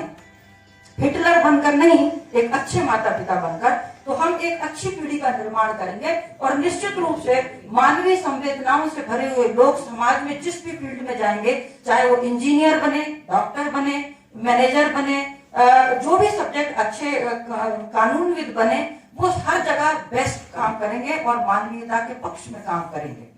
कार्तिकेय शास्त्री एक ऐसी उम्मीद जगाते हैं, उनके अंदर अपार संभावनाएं मुझे दिखती हैं कि वो सचमुच एक बहुत अच्छे लेखक सिद्ध होंगे भविष्य में भी। अभी उन्होंने ये उपन्यास बहुत अच्छा लिखा। वो अंग्रेजी वाले हैं और अंग्रेजी वालों को हिंदी, जैसे उन्होंने कहा कि ना मेरे पास ग्रामर है, ना मेरे पास व्याकरण है, और मैंने जो एक न्यूज़पेपर में खबर पढ़ी उसको पढ़कर मैंने मुक्तिधाम लिखा। तो ये उनकी सरलता और सहजता है कि उन्होंने स्वीकार कर लिया कि मैंने इस चीज को देखकर लिखा, और उसको सजाने संवारने का काम शरद जी और टीकाराम भाई साहब ने किया। ये उन्होंने स्वीकार किया। मेरा कहना ये, हम जब बच्चों को पढ़ाते हैं रोज क्लास में, तो उसमें बहुत सारे इंग्लिश मीडियम वाले बच्चे होते हैं। तो पहले जब वो हिंदी का पेपर गलत लिखते हैं या कुछ गलत लिखकर लाते हैं, तो हम उनको पहले डांटते हैं, क्योंकि हमें पता नहीं होता कि ये बच्चा इंग्लिश मीडियम से आया है। तो जब हम कहेंगे अरे अच्छे खासे आप रोज आते हैं क्लास में और आपको इतना बड़ा, आप वैसा शो भी करते हैं कि आपको सब समझ में आ रहा है, तो बेटा इतना गलत क्यों लिखा?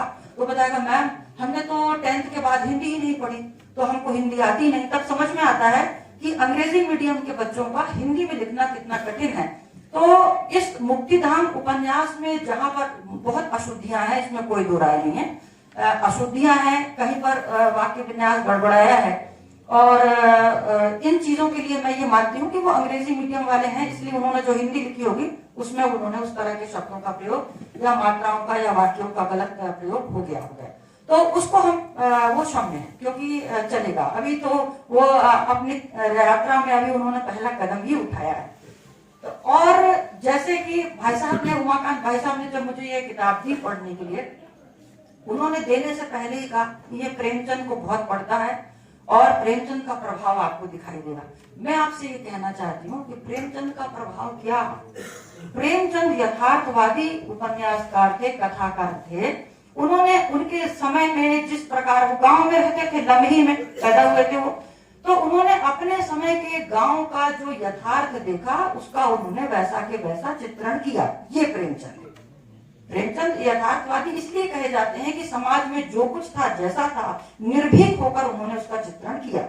यहाँ पर इस बात को आप मतलब ग्रामीण जीवन का इन्होंने चित्रण किया है, और उसमें चूंकि मुझे नहीं लगता कि आपने गांव देखा होगा, नहीं देखा, तो गांव अगर देखते अभी का, तो पंचायती राज के बाद जो गांव हैं वो ऐसे हैं कि ग्रामीण लोगों के अंदर की चेतना इतनी जागृत है कि वो जो गलतियां हम शहर में रहकर करते हैं, वो गलती वो ग्रामीण नहीं कर सकते। क्योंकि मेरा गांव वही है, और अभी हर 2-3 महीने के बाद मैं अपने घर जाती हूँ, अपने माता पिता के घर पे। तो अभी हम लोग गांव में हैं और वो बालाघाट के पास वाला क्षेत्र है, तो सामान्यतः वहाँ पवार और गोंड भोई लोग रहते हैं, तो वो हमने ग्रामीण जीवन बहुत अच्छे से देखा है। उपन्यास का आरंभ मैं सोच रही थी कि दोनों समीक्षकों में से कोई किसी बात का उल्लेख करेगा जो प्रासंगिक है, क्योंकि हम जब किसी लेखक की चर्चा करते हैं तो उसकी प्रशंसा इस बात में भी होना चाहिए कि वो जो कथा वस्तु लेता है, जो उसने स्टोरी बिल्ड की है, उसको वो कितनी प्रासंगिक है। क्योंकि हम अप्रासंगिक बात करेंगे तो वो कोई मायने नहीं रखती। इन्होंने जो बात की है, ग्रामीण जीवन की बात की है, गाँव को अच्छे से नहीं देखा है, और पेपर में पड़ी हुई घटना को वो ग्रामीण जीवन पर लाकर जो उन्होंने लगाया, अद्भुत। मतलब जैसे 1-2 बात चुभने के अलावा वो उनको चुभेगी जिन्होंने, मेरे जैसे लोग जो गांव में रहे हैं या जिन्होंने उन गरीबों को या सामान्य जनों को देखा है। अदरवाइज आप उस चीज को रेखांकित भी नहीं कर पाएंगे। जैसे वो एक बैल को जोत कर गाड़ी लेकर वो बाढ़ वाली नदी में उतर जाता है अपने बीमार बच्चे को लेकर, इसका नायक उपन्यास का, तो ये गलती ग्रामीण नहीं करेगा। और आज के जमाने में अभी आप गांव में जाकर देखिए, हर एक के घर में ट्रैक्टर है, मोटरसाइकिल है, और वो 2-2, 3-3 महिलाओं को उस मोटरसाइकिल पर बैठाकर और इलाज कराने के लिए आ जाते हैं, मगर गाड़ी में नहीं चलते। अब गाड़ी में बैठना और गाड़ी में चलना उनकी शान के खिलाफ है। आप ग्रामीणों को देखिए, मतलब वहां पर सरकारी रेट पर मजदूरी करना और ये जो 2 रुपए किलो में चावल और ये सब सरकार उपलब्ध कराए, उससे एकदम सारे लोगों का जीवन बदल गया। बहुत अच्छी सड़कें हो गई। फिर इसमें जैसे ये हालांकि मैं समीक्षक नहीं हूँ तो पता नहीं, मुझे नहीं भी बोलना चाहिए, लेकिन मैं इसलिए बोलना चाहती हूँ कि मैं ये चाहती हूँ कि कार्तिकेय जी का जब अगला उपन्यास आएगा तो ये छोटी सी बात अगर हम नहीं बताएंगे तो उनको कौन बताएगा। और साथ में यहाँ पर नई पीढ़ी के कुछ और लेखक भी मुझको दिख रहे हैं जो मेरे लिए कार्तिकेय जी की तरह ही हैं। तो जब एक को सिखाई गई बात बाकी सारे लोगों को भी आती है कि उसमें लिखते हुए हमें इस चीज का ध्यान रखना चाहिए कि ये इससे मैच कर रही है कि नहीं, असंगति तो नहीं हो रही है, विसंगति तो नहीं हो रही। जैसे वो हरि अपने उसका बच्चा बह जाता है बाढ़ में, उसकी मूर्खता के कारण ही कि वो उतार देता है नदी में, तो कोई बहुत दुख में सराबोर है तो वो उतार देगा और पानी में बह गया उसका बच्चा। अब वो आता है, उसके बाद जब उसकी पत्नी के साथ दुष्कर्म होता है और खून से लहूलुहान उसकी पत्नी को वो जो गांव के ठाकुर या जमींदार है वो कार से लुढ़का के चले जाते हैं, तो ये टार्च लेकर खोजने के लिए जाता है। उसके पास टार्च कहां से आएगा? ग्रामीण है, गरीब आदमी है, तो वो जिस गरीबी में जी रहा है वो टार्च लेके नहीं जा सकता, वो लालटेन ही लेके जाएगा। दूसरी बात कि जब वो अस्पताल में पहुंचता है तो वो जब दवाइयों के पैसे देने होते हैं तो उसके पास कुछ नहीं है, तो उसकी नजर पड़ती है सोने की अंगूठी पे। हरि के हाथ में सोने की अंगूठी है, तो सोने की अंगूठी अगर उसके हाथ में थी तो उसका बच्चा ऐसे मरता नहीं, पानी में नहीं बहता। वो पहले ही अंगूठी को बेचकर और डॉक्टर के पास जाकर वो इतना इंतजार नहीं करता। तो ये जो चीजें होती है वो मैं इसलिए कह रही हूँ कि हमारे यहाँ काव्य शास्त्र में एक औचित्य सिद्धांत है कि उसमें एक उदाहरण भी उसमें दिया हुआ है जो बड़ा प्रसिद्ध है कि एक भिखारन अपनी रेशमी साड़ी के आंचल से आंसू पोंछती हुई जा रही है। तो बोले ये विसंगति हो गई, अगर वो रेशमी आंचल है तो भिखारन कैसे है, और भिखारन है तो रेशमी आंचल से आंसू क्यों पोंछ रही है।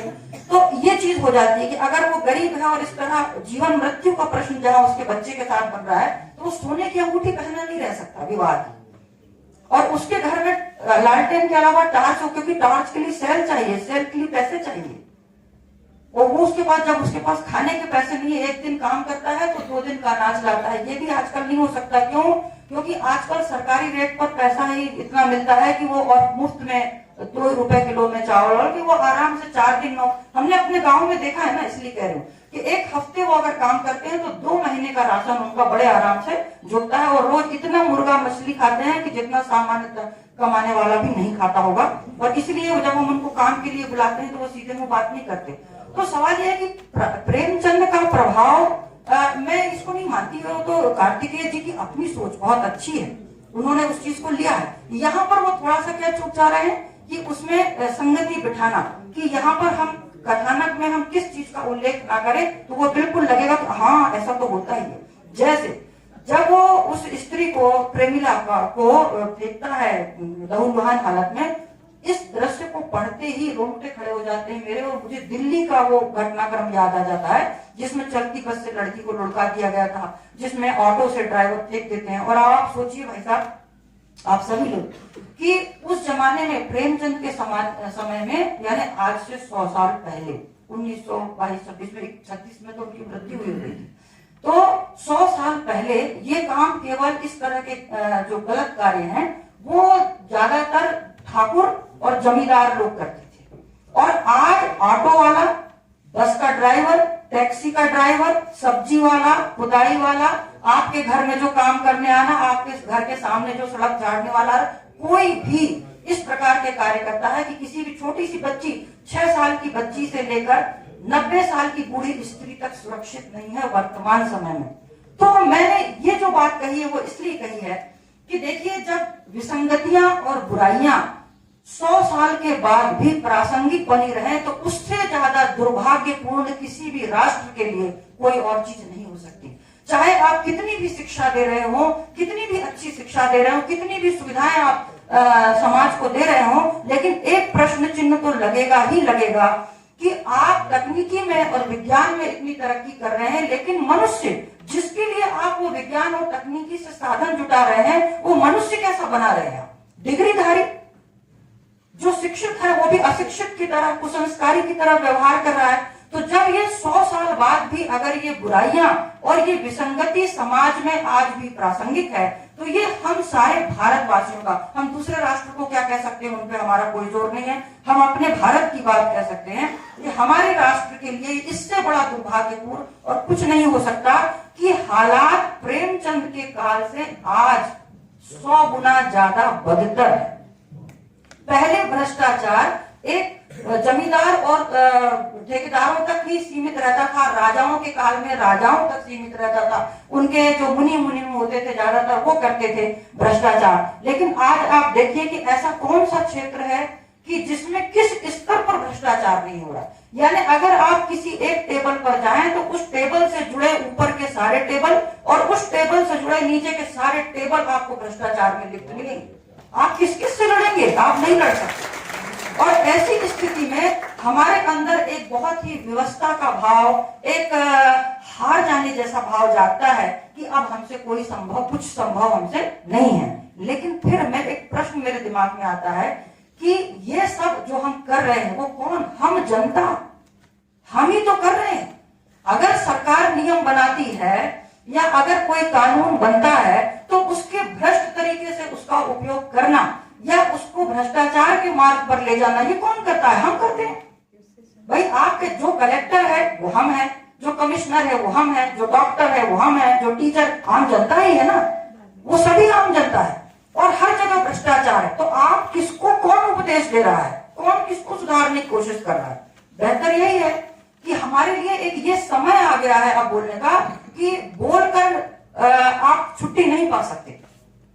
और अगर हम इस तरह से बोलते हैं, कम से कम मुझे तो लगता है कि अगर हम ये बोलते हैं कि ऐसा होना चाहिए, तो ये मेरे लिए बड़ी शर्म की बात है। पहले मैं अपने आप को सुधार लूं कि मेरे टेबल पर जो काम आते हैं या मेरे जिम्मे जो काम है वो मैं उसको ईमानदारी से करूं। मुझे मेरे कार्य के प्रति निष्ठा होनी चाहिए। जब हम ये करेंगे तो हर मनुष्य को न्याय मिलेगा, जैसा इस उपन्यास के पात्र हैं, चाहे वो हरि हो, प्रेमिल, उसमें एक दोनों पति पत्नी के बीच का एक बड़ा अटूट प्रेम है और एक सामान्य ग्रामीण जीवन की कथा है उसमें। तो बहुत मार्मिक कथा है और इन्होंने जिस तरह से उस कथा को बुना है, यानी मैंने आपको जैसे बैलगाड़ी वाली बात बताई, वो एक पॉइंट था कि मुझे लगा अरे यार आजकल कहाँ बैलगाड़ी होती है, लेकिन मैं उसको छोड़ नहीं सकी उस प्रसंग को। वो इतना इन्होंने मार्मिक तरीके से उसको लिखा था कि मैं कह सकती हूँ कि मैं समझ रही कि हाँ ये तो अरे बाप रे ऐसा हुआ, अरे अब तो बह जाएगा बच्चा, अरे तो बह ही गया, और एकदम जैसे कि अरे वो तो हम असफल हो गए, उस बच्चे को नहीं बचा सके। या जब वो अपनी घायल पत्नी को लेकर जाता है अस्पताल में तो लगता है कि उसको बच जाना चाहिए, लेकिन वो नहीं बचती। वो बाहर उसकी लाश पड़ी है, उसको ढक दिया गया है सफेद चादर से और वो बैठा है, फिर उसको कंधे में टांग कर ले जाता है। तो ये लगता है कि उसने जो आखिरी इच्छा व्यक्त की थी कि सुनो मुझे तो मुक्ति धाम में मेरा अंतिम क्रियाकर्म करना, ये उसकी इच्छा थी। तो अब ये लगता है कि ये निम्न जाति वर्ग का है, वो मुक्ति धाम की तरफ बढ़ रहा है, तो उस हरि के बढ़ते हुए कदमों से फास्ट, उससे तेज हम पाठक की सांस चलती है। ये कलाकारी किसकी है? कार्तिकेय लेखक की, कि उन्होंने कथा को इतना शानदार बुना है कि हम उसको पढ़ते जाते हैं और हमें लगता है ये जल्दी से पहुंच जाए कि कोई देख ना पाए।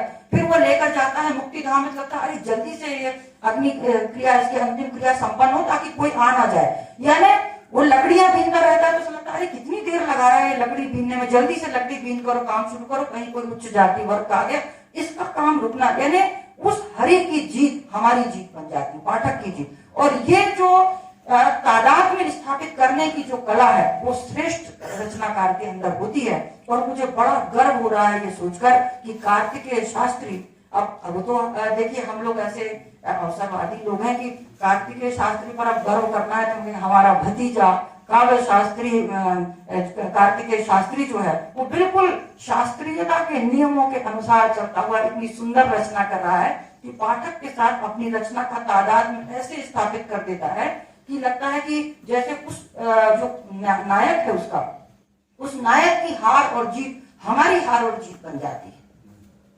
ये सर्वश्रेष्ठ रचनात्मकता होती है। तो मुझे इसके लिए मैं उनको बार बार बधाई दूंगी और उनको शुभकामनाएं दूंगी और मैं चाहूंगी कि वो इस मार्ग पर आगे बढ़े। अब एक छोटी सी और बात, हालांकि भाई साहब सोच रहे होंगे कि आप फिर ज्यादा बोल रही हैं, लेकिन एक छोटी सी बात और ये कहना चाहती हूँ कि किसी भी रचनात्मकता में ईमानदारी, निष्ठा और उस विषय को आत्मसात कर लेने के साथ साथ हमको जो हम भाषा की बात कर रहे हैं कि भाषा हमारी सुदृढ़ होनी चाहिए, उसकी एक ही कमजोरी मुझे नई पीढ़ी की लगती है कि नई पीढ़ी को पढ़ने में थोड़ा उतनी दिलचस्पी नहीं है, वो पढ़ने में उतनी रुचि नहीं लेती।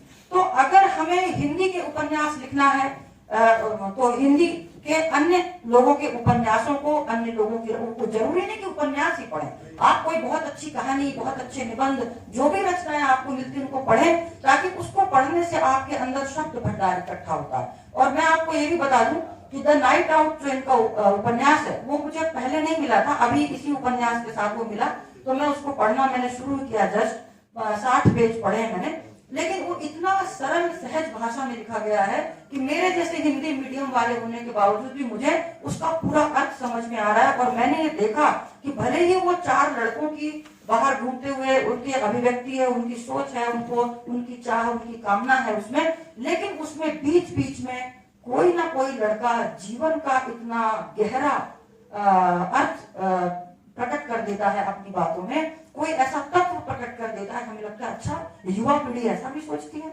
जीवन को इस दृष्टि से भी देखती है, इसलिए वो उपन्यास भी पढ़ने योग्य है और उसको भी पढ़ना चाहिए।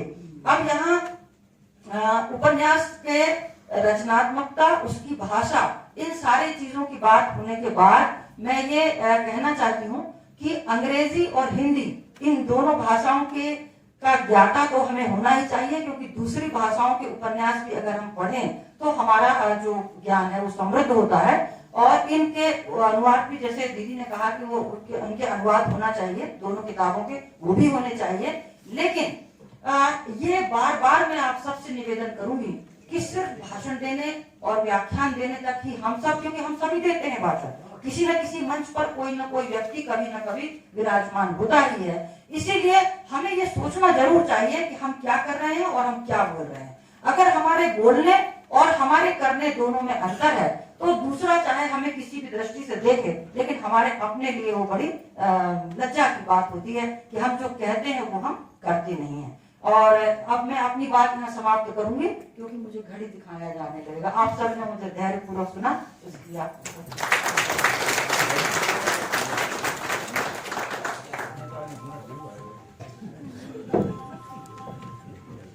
बहुत विस्तार से आपने छोटी बड़ी सभी बातों को लेखक की उद्घाटित किया है।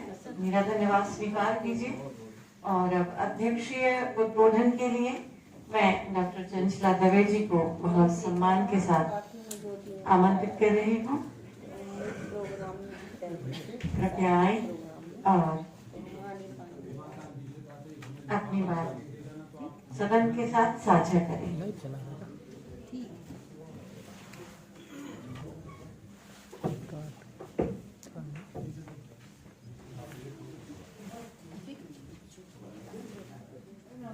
अंजना जी, लक्ष्मी जी के एक बहुत ही तेजोमय वक्तव्य के बाद अब मैं अध्यक्ष उद्बोधन के पूर्व कार्तिकेय के लिए 2 शब्द कहना चाहती हूँ। उसके बाद ही अपनी बात रखूंगी कि बहते रेवा जल में घिसकर पत्थर शिव बन जाता है, बहते रेवा जल में घिसकर पत्थर शिव बन जाता है, अक्षत पुष्प हवन चंदन से पूजित श्रद्धा पाता है, पूजित श्रद्धा पाता है। नर्मदा के जल में बहते हुए कंकर शिव रूप धारण कर लेते हैं। ऐसे शिव और गौरी के पुत्र कार्तिकेय की पुस्तक के विमोचन के इस अवसर पर हम यहाँ उपस्थित हैं और उन्होंने इस पुस्तक के माध्यम से इतनी ख्याति अर्जित की है, जिसके लिए मैं उसे सर्वप्रथम बधाई देती हूँ। और आज श्यामलम संस्था के तत्वावधान में चिरंजीव कार्तिकेय की इस दूसरी पुस्तक मुक्ति धाम के विमोचन के शुभ अवसर पर श्यामलम के अध्यक्ष उमाकांत मिश्र जी, जिस श्यामलम संस्था के बैनर तले यह आयोजन गरिमापूर्ण ढंग से संपन्न हुआ, एवं मुख्य अतिथि डॉक्टर लक्ष्मी पांडेय जी, समीक्षक डॉक्टर शरद सिंह जी एवं डॉक्टर टीकाराम त्रिपाठी जी। कोई बात नहीं, मेरी दृष्टि में है डॉक्टर होना भी किसी भी उसके लिए पर्याप्त नहीं है, कोई बात नहीं। आदरणीय त्रिपाठी जी एवं श्यामलम की समस्त टीम, शास्त्री परिवार के समस्त पारिवारिक स्नेहीजन एवं बहुत अच्छा सर्वश्रेष्ठ संचालन कर रही हमारी अंजना तिवारी जी, सभागार में उपस्थित सभी स्नेहल मेरे शुभ चिंतक बंधुओं, आप सबको मैं अभिवादन करती हूँ। कार्तिकेय अपने गौरवशाली परिवार की गौरवशाली परंपरा के एक संवाहक के रूप में आज हमारे समक्ष यहाँ उपस्थित हैं।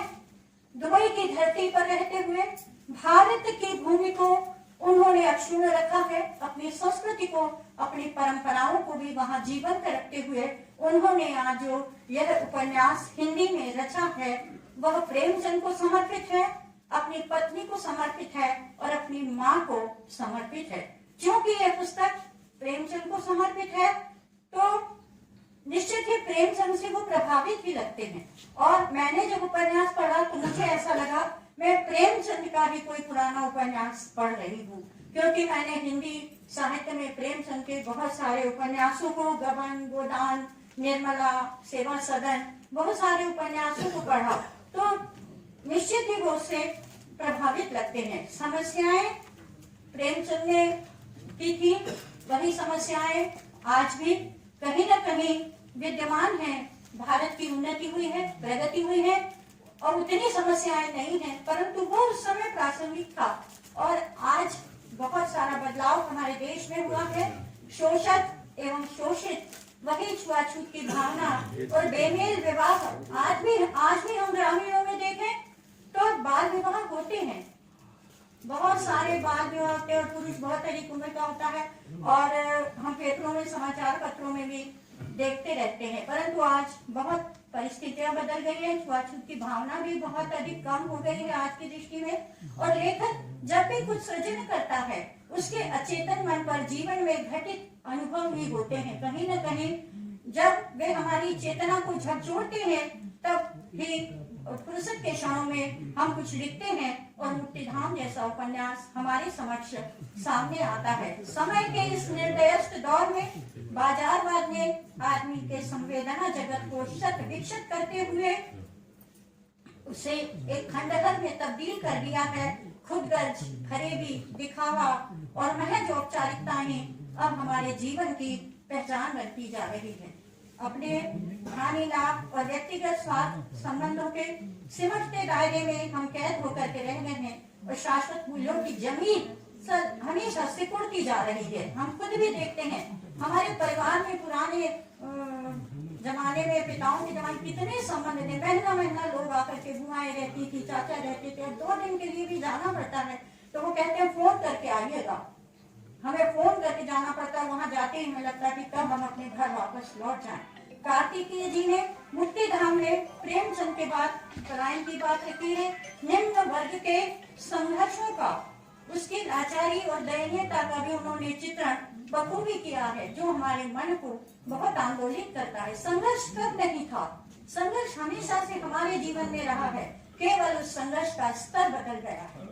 हम सोचते हैं बच्चे कारपोरेट में हैं, दुबई में हैं या और कहीं हैं, बड़ी बड़ी पोस्टों में, क्या उनके जीवन में संघर्ष नहीं है? बहुत स्ट्रगल है। हमारे दादा को स्ट्रगल था, हमारे पिता को स्ट्रगल था, हमने स्ट्रगल किया, हमारे बच्चे स्ट्रगल कर रहे हैं, आने वाली पीढ़ी स्ट्रगल कर रही, केवल उस स्ट्रगल का स्तर बदल गया है, पर स्ट्रगल तो हमेशा से ही रहा है। और पूंजीवाद और सर्वहारा वर्ग की खाई जो पहले थी, आज भी हमें कहीं न कहीं देखने मिलती है। और शहरों की चकाचौंध में गांवों के सुख से मनुष्य को वंचित कर दिया है। शहर फैल रहे हैं, गांव सिकुड़ते जा रहे हैं। लेखक ने एक जगह बात लिखी है कि एक छत पर छत बनाता है और दूसरा एक छत के नीचे ही सारे जीवन को बिता देता है। यह बात आज भी विद्यमान है। उपन्यास का अंत भी दुखद ही है। क्यों? मुक्तिधाम हम सबको जाना है, करुणा से हमें भर देता है। कार्तिकेय जी ने जैसे कहा कि यदि हम यह उपन्यास को लिखते हुए तो रोए, एक करुणा व्यक्ति हम अपनी कविता लिख करके भी पढ़ते हैं तो हमारे आंखों में अश्रु आ जाते हैं, पाठक के आंखों में अश्रु आ जाते हैं। तो जो करुणा है हमारे अचेतन मन को कचोटती है और बिना करुणा के कोई भी सृजन संभव नहीं होता है। जब तक भी कोई घटना हमारे हृदय को नहीं कचोटेगी, हमारी आत्मा को नहीं छुएगी, उसे आंदोलित नहीं करेगी, हम कोई भी सृजन नहीं कर सकते हैं। उपन्यास के संबंध में समीक्षकों ने अपनी राय रखी। शरद सिंह ने कहा कि ये एक संवेदनशील कथानक है। जीवन की यात्रा जहाँ पूर्ण विराम पाती है वही मुक्ति धाम है। डॉक्टर लक्ष्मी पांडे ने एक बात ये भी कही कि जो साहित्यकार वसुधैव कुटुंबकम की बात करता है वो ही बंटवारा करता है, वादों का निर्माण करता है, अलग अलग संघ बनाता है, अलग अलग विचारधाराओं को लेकर के चलता है और यहीं से जन्म लेता है। और ये बात बिल्कुल सही है कि हम अपने आचरण से ही सिद्ध कर सकते हैं। हम दिन भर मोबाइल देखेंगे तो हम अपने बच्चों को या अपनी बहुओं को कभी नहीं कह सकते कि आप मोबाइल देखना बंद कर दीजिए, क्योंकि वो हमें कह सकते हैं कि पहले आप तो मोबाइल बंद कर दीजिए, आप भी तो देखती हैं, हमें आपके अधिकार से टूटती। तो हमें अपने आचरण में वो चीज पहले उतारना होगी, तभी हमारी बात आदर्श की स्थापना करेगी और हमारी बात को समझेगी। त्रिपाठी जी ने भी कहा कि प्रेम और करुणा हमारे लिए बहुत जरूरी है कि हम पड़ोस में रहने वाले भी यदि कोई व्यक्ति है तो उसके प्रति भी हम संवेदना रखें। और कार्तिकेय जी ने बहुत अच्छी बात कही कि मैं व्याकरण नहीं जानता, भाषा नहीं जानता, फिर भी मैं भावों की अभिव्यक्ति को अपने उपन्यासों में उद्धृत करता हूँ। और उन्होंने सबसे अच्छी बात अपने ताऊ जी, अपने बड़े पापा या शामलन के अध्यक्ष उमाकांत जी के लिए कहा कि भारत में यदि उमाकांत जी जैसा एक भी व्यक्ति हो तो कोई भी व्यक्ति साधारण से साधारण भी हिमालय के शिखर की चोटी को छू सकता है। ये बात उनका अपने ताऊ जी के प्रति सम्मान है और साथ ही सत्य की निष्ठा पर उतरता है। ये बात पूरी सहज है, सरल है और सच है, क्योंकि पूरा सागर इस बात का साक्षी है। अंजना जी ने बहुत प्रभावी संचालन किया और संचालन किसी भी कार्यक्रम की रीढ़ होता है।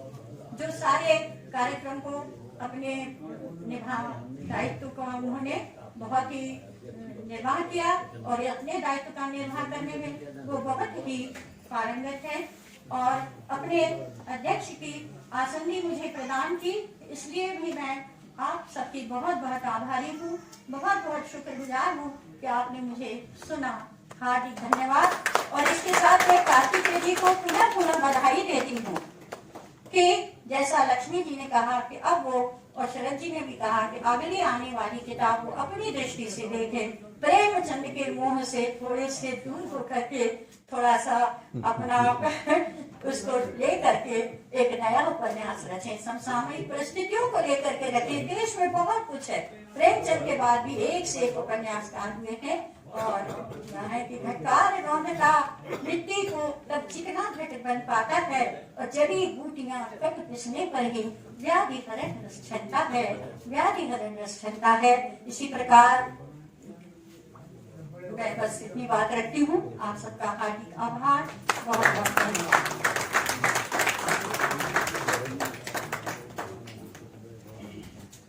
मंच संचालिका से मैंने 2 मिनट के लिए माइक छीन लिया है। मैं हमारे सबसे बुजुर्ग डॉक्टर पुरोहिताचार्य जी से, सदेश पुरोहिताचार्य जी, आशीर्वचन के लिए, अध्यक्ष नहीं, आशीर्वचन के लिए, अध्यक्ष नहीं, मैं आशीर्वचन के लिए कर रहा हूँ और उस कार्यक्रम से हट के आप सब लोगों ने यहाँ पधार कर जो उपकार हिंदी साहित्य पर किया है, उसके लिए मैं आप सबको धन्यवाद देता हूं। और कार्तिकेय को खास तौर से इसके लिए बहुत हृदय से धन्यवाद और आशीर्वाद कि वे दुबई में रहकर भी हिंदी में लिख रहे हैं।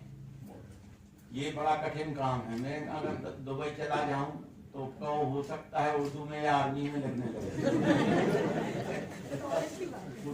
ऐसा होता है। तो इसको कार्तिकेय जी भली भांति समझ रहे हैं, मगर मैं ये कहना चाहता हूँ कि उन्होंने हिंदी में जो पहला उपन्यास लिखा उसने मुझे छू लिया। मैंने उसको पहले पढ़ लिया था पूरा, और जब मैं उनको बधाई देने गया शुरू में तो मैंने कहा मैंने पूरा उपन्यास पढ़ लिया है, बहुत अच्छा है, और शीघ्र ही दूसरे उपन्यास की प्रतीक्षा रहेगी। और मैं कोशिश करूंगा, उनसे ये आग्रह करता हूं कि कोशिश करें कि गोपालगंज पर केंद्रित उपन्यास लिखें। गोपालगंज में उमाकांत मिश्र जैसे कलाकार हुए, गोपालगंज में श्यामा भैया हुए, श्यामाकांत जी, गोपालगंज में ठल्लू यादव हुए, गोपालगंज में बच्चू वाजपेयी ने रात में काका के सोने पर ढड़काकर एम्बेसडर कार चलाने ले गए। तो गोपालगंज में अद्भुत क्षमता है, तो उस पर 1-2-3 महीने खूब विचार करते रहो, और उसके बाद हमारा गोपालगंज पर एक उपन्यास और खूब आशीर्वाद सरस्वती। शीर्षक भी आपने दे दिया, शीर्षक भी आपने दे दिया हमारा गोपालगंज। गोपाल तो सबके हैं ही, इसलिए गोपालगंज में सबका होगा।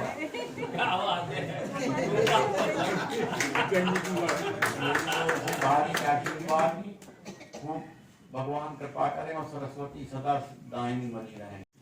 आप सबके लिए धन्यवाद, नमस्कार। अध्यक्ष जी को खास तौर से धन्यवाद कि उन्होंने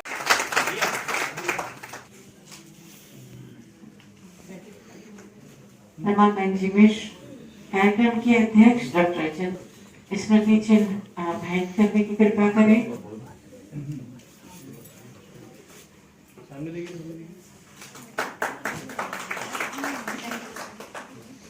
कार्यक्रम की विशिष्ट अतिथि डॉक्टर सुश्री सरस सिंह जी के लिए स्मृति चिन्ह भेंट करने के लिए उमाकांत जी की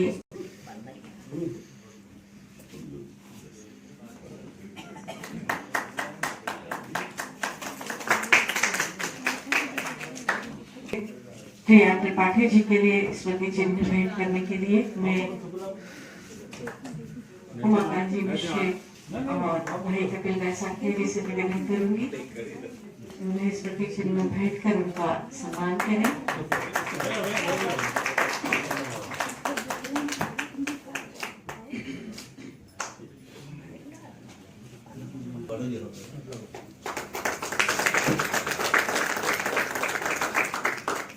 आज के कार्यक्रम का समय संचालन कर रही हूँ। यहाँ पे अर्चना चतुर्वेदी जी को स्मृति चिन्ह देने के लिए मैं रमाकांत मिश्र से अनुरोध करूंगा, और रमाकांत मिश्र जी से को स्मृति चिन्ह।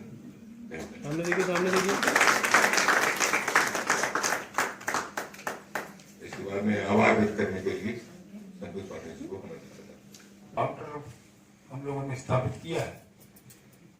जो भी सज्जन इसको क्रय करना चाहते हैं उनकी कीमतों में काफी कमी की हुई है। जो ओरिजिनल है किताब 199 की है।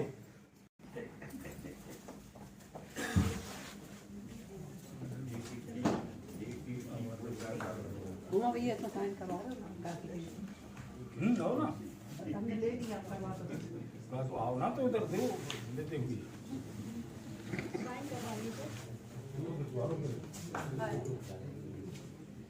ऊपर से साइन जरूरी नहीं हो, फोटो खिंचवा लो खड़े हो मारी में बता लिए थे फोटो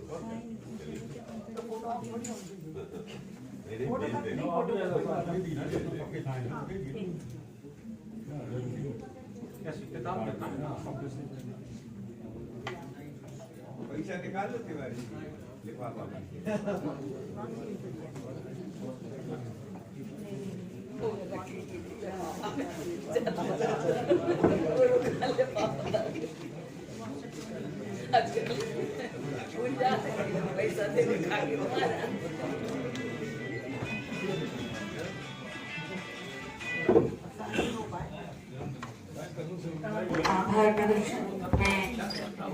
संतोष पाटिल जी जो श्यामला के उपाध्यक्ष हैं, उनको आभार प्रदर्शन हेतु सादर आमंत्रित कर रही हूँ।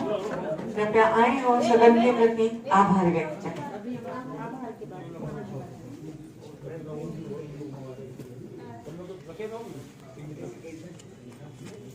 एक आवश्यक औपचारिकता के लिए मैं आपके सामने उपस्थित हूँ।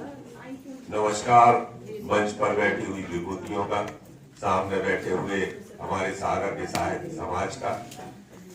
बहुत सारे हमारे वक्ताओं ने, आप लोगों ने श्यामलब की बड़ी जमकर तारीफ की, तो हम लोग अभिभूत तो हैं उससे, लेकिन बड़े संकोच के साथ मैं कह रहा हूँ कि सही में हम लोग भी गर्व करते हैं उस चीज पे। और वो इसलिए गर्व करते हैं क्योंकि हम लोगों में से कोई साहित्यकार नहीं है।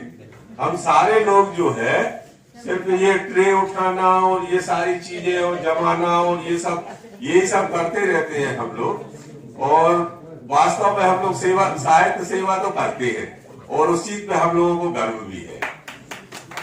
मैं आपको एक और सूचना देना चाहता हूँ कि अभी उदयपुर मित्र मंडल की ओर से ये श्यामलाम के लिए 5,000 रुपए का लिफाफा भेजा गया है।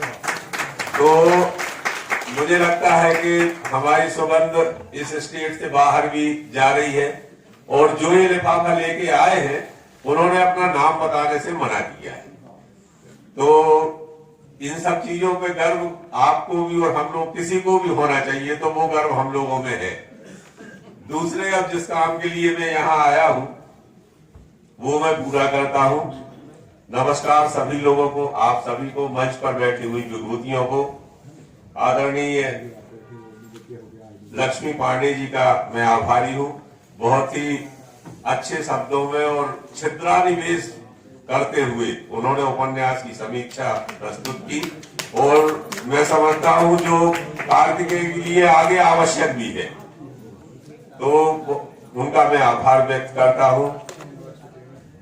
डॉक्टर चंचला दवे जी अध्यक्ष की आसंदी पर है, उनका भी मैं आभार व्यक्त करता हूँ। हमारे दोनों समीक्षक आदरणीय त्रिपाठी जी, आदरणीय शरद जी, उन्होंने भी अपने विद्वतापूर्ण वक्तव्य प्रस्तुत किया यहाँ सदन के सामने, उनके प्रति भी हम आभारी हैं। कार्तिकेय को, उनके परिवार को मैं बहुत बहुत धन्यवाद देना चाहता हूँ, बधाई देना चाहता हूँ। निश्चित रूप से माता पिता के कर्मों का यह फल होता है जो आज हम देख रहे हैं, उनको भी मैं बहुत बहुत बधाई देता हूँ। आदरणीय हमारी उद्घोषिका, उन्हें भी मैं बहुत बहुत बधाई देता हूँ और उनका भी आभार मानता हूँ जो उन्होंने बहुत कुशल संचालन आदरणीय अंजना जी ने किया, उसके लिए उनका बहुत बहुत आभार मानता हूँ। आप सभी विद्वत सभा का जो हमेशा सभी मौकों पर उपस्थित होती है, आप सभी का भी मैं बहुत बहुत आभारी हूँ। कृपया आप सभी लोग बाहर स्वल्पाहार ग्रहण करें और कार्यक्रम यहाँ समापन किए। धन्यवाद।